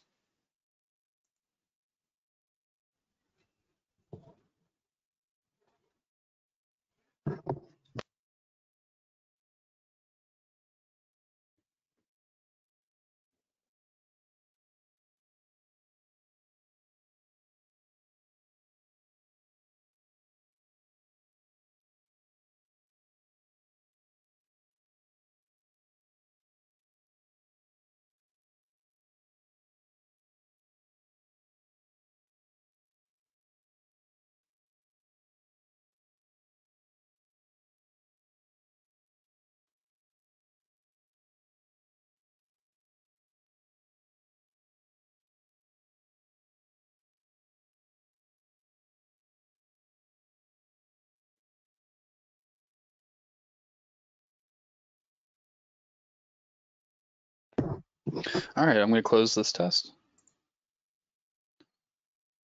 We can review. And it looks like there's a 33% average. The question was, the critical load factor specifies which factor can be used to increase the stiffness until the structural system fails. So this one is false because it states that the critical load factor is used to specify which factor can be used to increase the stiffness.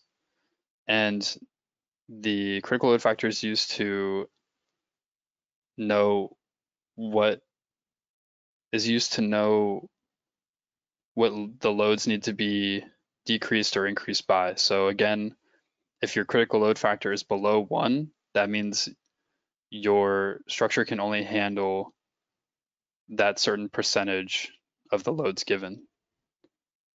So if anybody has any more questions on that, I can try to clarify that a little bit further as well. So we'll move on to the moment frame. So I'm going to go back to my load case 1, and I'm going to turn my results off, and I'm going to change my load by double clicking on it back to, I'm just going to decrease it to 5 kips. And I'm going to have only the axial load, no lateral loads. I'm going to hit OK. And I'm going to change the height of this column by highlighting my node and making sure only one node is highlighted this time. I'm going to double click on it, and I'm going to change this height from 30 feet to 10 feet.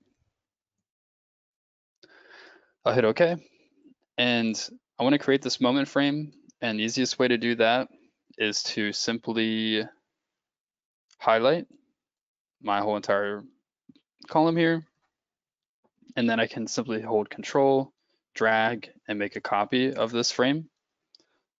And then I can create a beam. So I'm going to go up here to New Single Member, and then I'm going to go to Import from Cross-Section Library.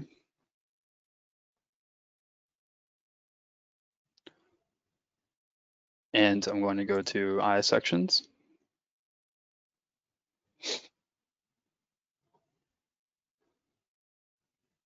And then everything's set, so I just want to go to sections 8 by 15.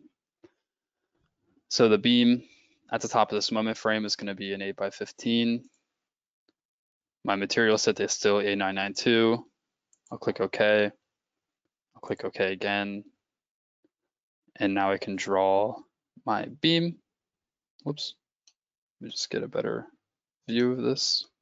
I can draw my beam by selecting and left clicking on the top node here. And I can draw it across, and I can select the node on the top of my second column. And now we have our moment frame here. So now I can run a calculation on this moment frame as well. And that should only take a split second. And now I can take a look at my global deformations.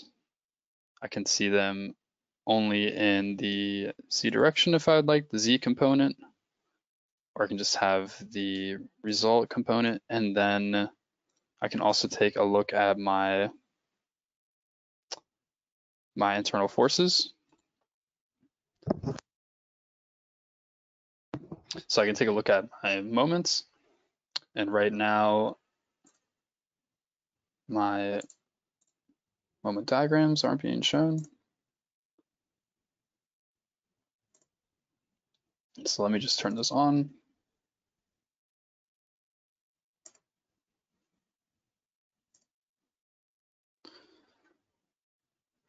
Make sure they're on 2 colored. I'm under deformations. Collapse this tree, members, with diagram. And now we should get, oh, we just don't have, okay. We have no moment here. So let's say we add in that lateral force.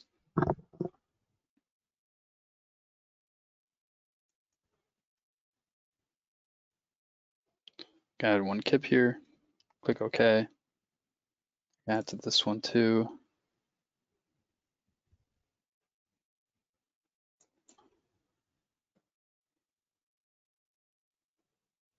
and then can run our results. I see there is a question.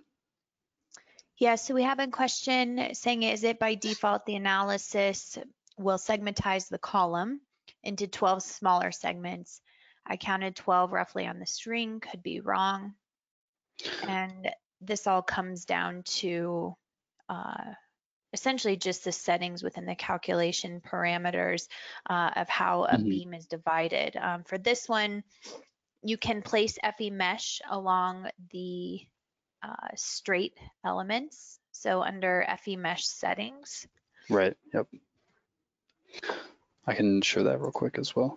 Yeah. FE mesh settings. So you have the checkbox here to activate member divisions for straight members, which are not integrated in the surface. And you can see here that that's set to the target FE length. So that's turned on. So you can modify the FE length with that. So hopefully that makes sense. And that'll increase accuracy, correct? Right? Yep. Oh. Okay. Yes, that's correct. Okay. Yep, no problem. Good. Thank you for that clarification, Amy. Yeah, so now we have our moment diagrams here shown with our results. We also had our global deformations here as well. I can show those color cross sections again. And then let's say we only wanted to keep this moment frame in the ZY plane. We can simply we can select our nodes here, rotate this, select our nodes. I can double click on both of these nodes that are selected, 1 and 2. And then we can keep these, we can add these 2 nodes here, and we can keep the deformations in plane. So translation, I don't want them to move in the X, but I do want them to move in the Y and Z. So I can turn that on and keep rotation all unlocked. Click OK. And then I can run my results again. And then we can also take a look at our stability and make sure that our moment frame is stable. So there you go. Our deformations are in plane. And I can go back to our stability, run a quick calculation.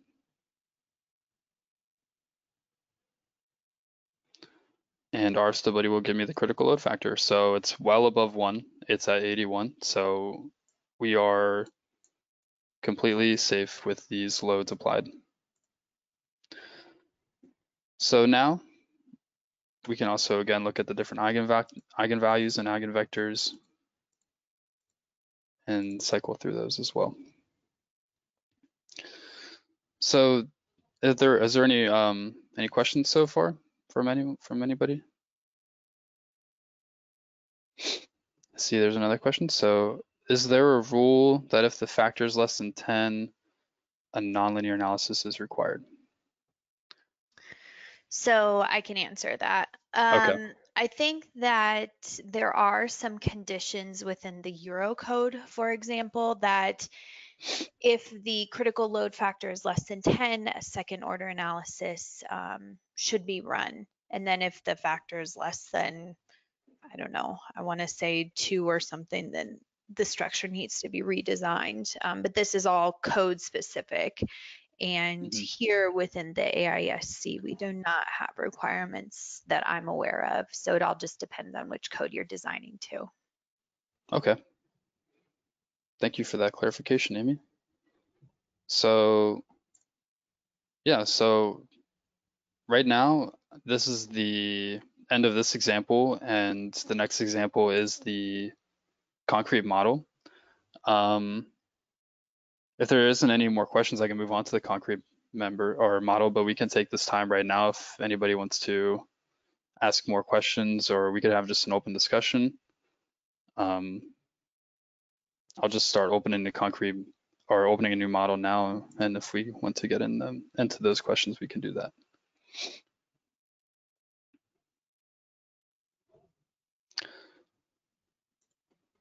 So I'll open up a new model and I'll just name this one concrete model 2.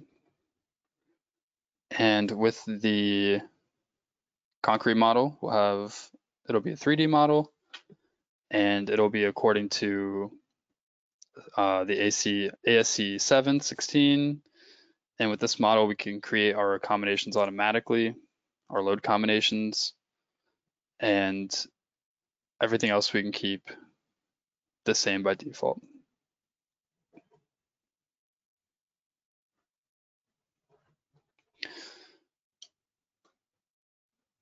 So now we have our blank work window, and I'm going to start by making sure the grid points are spaced out dynamically according to the size of the model. My grid spacing for each grid point is 1 foot, so I'll click OK. And then, oops, sorry about that. Oops, turn that back on. There you go, so you should see RFEM again. So for this concrete model, basically we're going to model this simple structure. I can show it on the PowerPoint real quick. And I see that it is almost 3:45, so we're going to be able to just start this model, but we're not going to be able to finish it. But I'll show you what it looks like. 1 second. I'll pull it up. So this is what the model looks like. It's basically a large floor slab and a large ceiling slab with a hole cut out for a spiral staircase. And again, this is the floor slab. We have a support over here because it is connected to an adjacent building. And then we have our concrete columns, along with a window back here for an opening and a rib member acting as a downstand beam. So I'll start off by creating the rectangular surface. So let me go back to RFEM.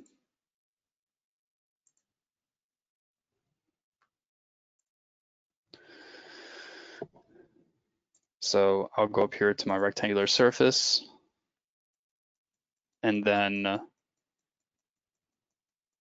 I'm going to select a material. So right now it's set to CLA 992, and I'm going to set it to concrete 4000 PSI. After a while, after using these materials so often, they're just set in here by default. And then the thickness of this floor slab is going to be 8 inches. So I'm going to keep that as default, and then I'm going to click OK.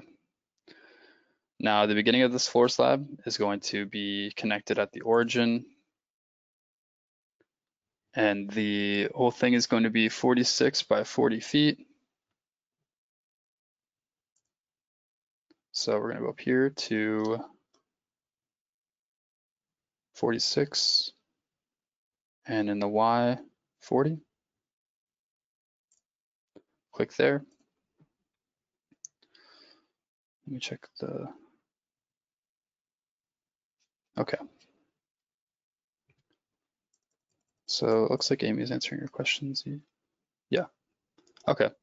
So now I'm going to move on and create the nodes that are going to act as our bottom of our columns here. So there's multiple ways you can model with an RFEM.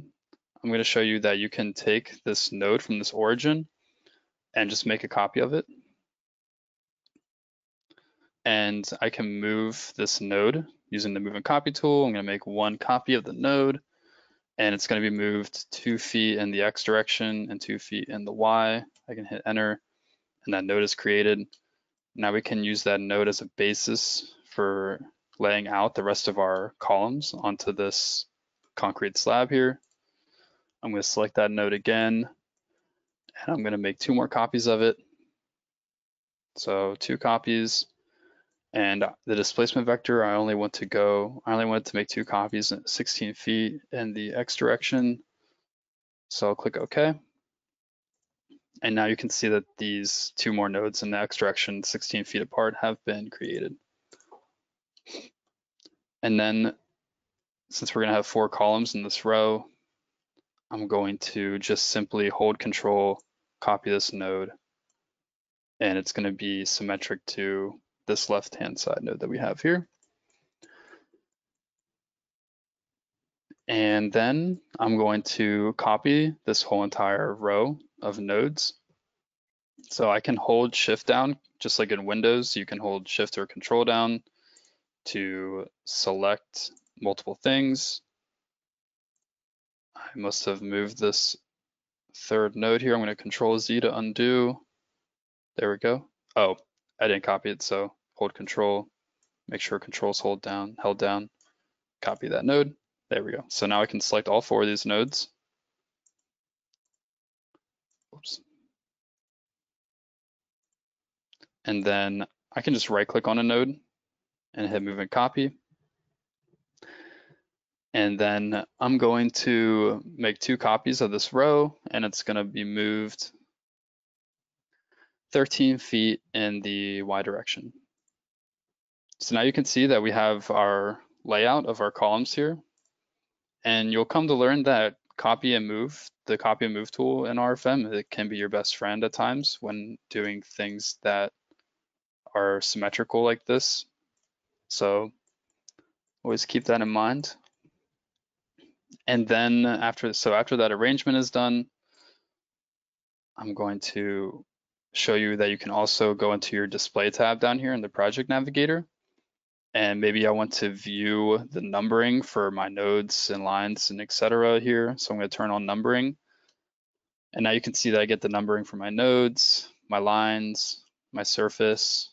And this kind of just gives you an idea of, or just kind of allows you to be more organized with your model data. So now I want to create the walls for my perimeter here. And to segment these lines, I'm just going to divide them to give me the length of my wall. So I can do that by going to divide line, graphically, and then I want my wall to come out from this corner right at this node here. So that's going to be at 12. And then I also want the wall to come out from this node right here to line up with this axis here. So I basically just divided this line here because this is where the wall is going to connect here. So that's one way to divide lines. I just did it graphically. You can also do it with the other 2 options under the divide line tool. And now I would like to create my semicircle surface over here that's going to be the basis of my spiral staircase. So I'm going to go up here, and under the rectangular surface tool here, there's a little arrow that you can click, and you can see that we have a multitude of tools here where you can create almost virtually any shape surface you'd like. I'm going to use the semicircle tool. My semicircle is going to have the same material properties and thickness as my surface here.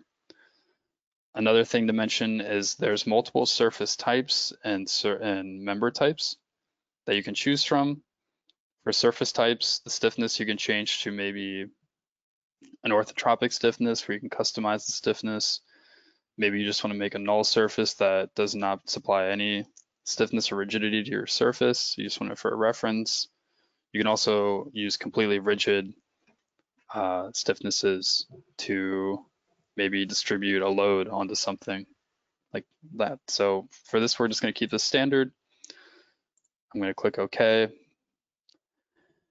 And the radius of this semicircle is 7 feet. So I'm going to draw the origin or the center of it 7 feet away from this top node here. So that's going to be at 4640, or no, it starts at 4640 and it goes down to 4033. Now I can draw the semicircle, click again, and then right click to exit out of the tool. So now I have my semicircle here.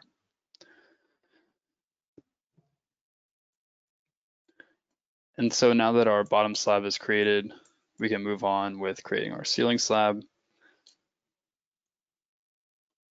So an easy way to do this, since our ceiling slab is basically the same shape as our floor slab, again, we can use our best friend move and copy.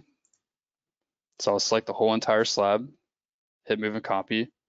I just want to make one copy, and I just wanted to be displaced 11.83 feet vertically in the Z direction. So I'll hit OK. And now we have both of our slabs here. I can look at this in isometric view to get a good look at that. And now I want to look at the top-down view, or the reverse Z direction. So I'm looking at this from the top. I can also get a perspective view. So maybe I want to be able to see both my ceiling and floor slab. So there's a question. Can the copy function also include copy load? Assume the loads are already pre-assigned to the model. Yeah, so if I had a load or a point load, I'm just going to apply a point load real quick. I'm just going to make this that. So if I apply a point load, as my computer catches up, I can do that. I'll just make it, I don't know, -1 kips. Click OK. Put a point load there, and then take this out of its perspective view. I can copy that load and select it, and I can either hold Control down and drag this load and just place it wherever I want. And you can also use the move and copy tool to make a copy of the load and move it wherever you want. Actually, this one, let's say I just want to move it. Yeah, so actually, I might be wrong about the copy and move tool. Do you know that about that, Amy? Yeah, you should be able to use the move copy tool for Okay. For loads as well. Okay. So if I maybe just use this, oops. Maybe if I just use maybe if I want to move it this way. You need to select 2 points. Okay, yeah, you're right. Yep. So create that displacement vector. If I make one copy. Yeah, so maybe the move copy tool doesn't work with loads. I thought that it should. Something we'll have to look into. But yeah, the drag and drop works fine for copying loads as well. Yeah, I think the move and copy tool, the problem might be is it doesn't know. These are I think you need to add, it's a nodal load. So you need to, if you're going to copy it, you need to copy it onto another node. You can't just copy it onto arbitrary location. Yeah, yep. So yeah, I would just use the hold Control and then copy. You can also do that for surface loads, and you can do that for uniform or for linear loads as well. So yeah, I wouldn't use, you can just use the control and copy. So, and then, yeah, so now we're gonna wrap up, and and this is a good time for an open discussion or any further questions that anyone might have. I'm going to open back up the PowerPoint.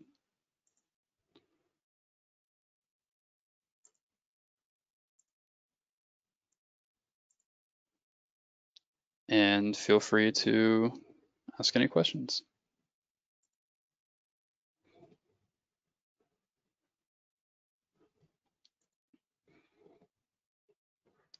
And we also, if you can't think of any questions now, you can also email us at our tech support email. And that's at info-us@doable.com.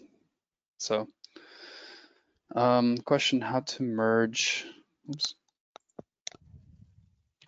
two surfaces. So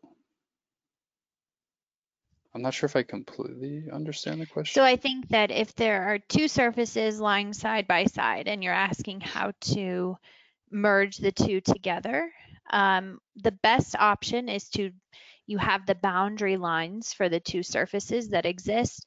Just click on one of the surfaces and completely delete it. And also what you can do is to go back and to edit the original surface and choose the different boundary lines. That's our best suggestion. We don't have the ability to select two surfaces and merge with a single option. You can easily just delete one of the surfaces and redefine the boundary lines of the second surface. Yeah. We also have another question. Is there a function similar to master slave command that's available in other software, especially when it comes to modeling floor diaphragm and ties with the building columns? So Alex, this would be referring to the nodal constraints. I don't know if you have the ability just to point that out. Yeah, so if you're talking about creating nodal restraints, those, I'm trying to look in you can find them in the project navigator, if I'm not mistaken, correct? Yeah, we can't see your screen though. Oh, sorry about that. Oh, I thought it was here. Let me switch back to RFM. Yeah, so under in the project navigator, a little bit further down, right there, is nodal. Let's see. Oh, sorry, further down, nodal constraints, very last on that list. Oh yeah, yep. So you can right click to create a new nodal constraint. This gives you the option in the drop down box of either a diaphragm type behavior or equal condition. So diaphragm, you can see the equations listed here, and then the equal condition would just simply be essentially drawing a rigid link between two of the members, but this would be the option of what you're looking for representing a rigid diaphragm. Mm-hmm. Yep.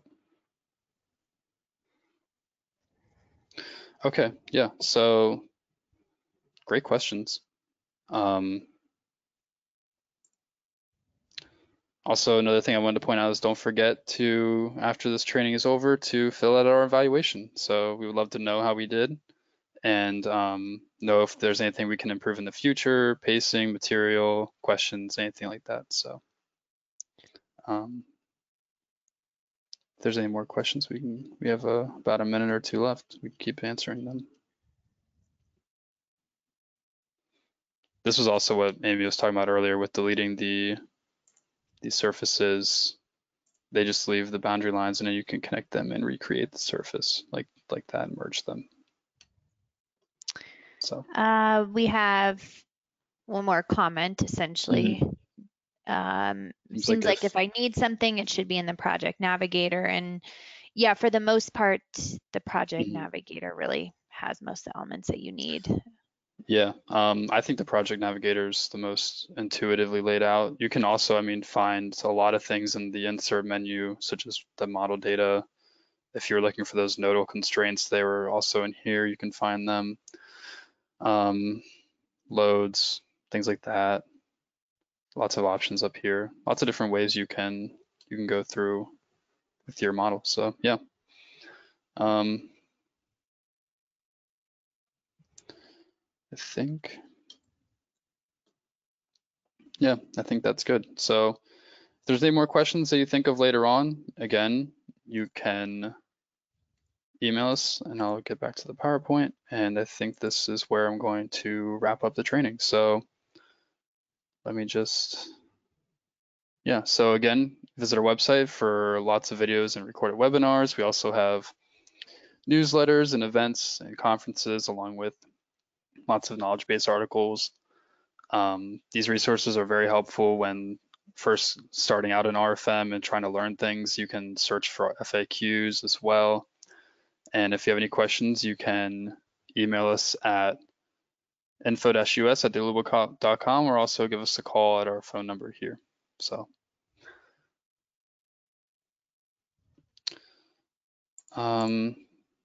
one last question. Do you have any plan to arrange any future events?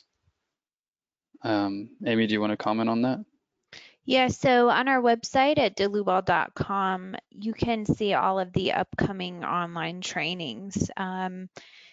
Depending on which region you're coming from, you can see what's available. Some may have a cost associated with them. If you're a student, then feel free to sign up for the free student trainings. But again, visit our website at delubal.com, and under events, you should see the online training there. Yep. So awesome. Yeah, I just want to thank everyone for attending, and I hope you learned a lot, and I hope you all stay safe, and we'll see you later. Bye.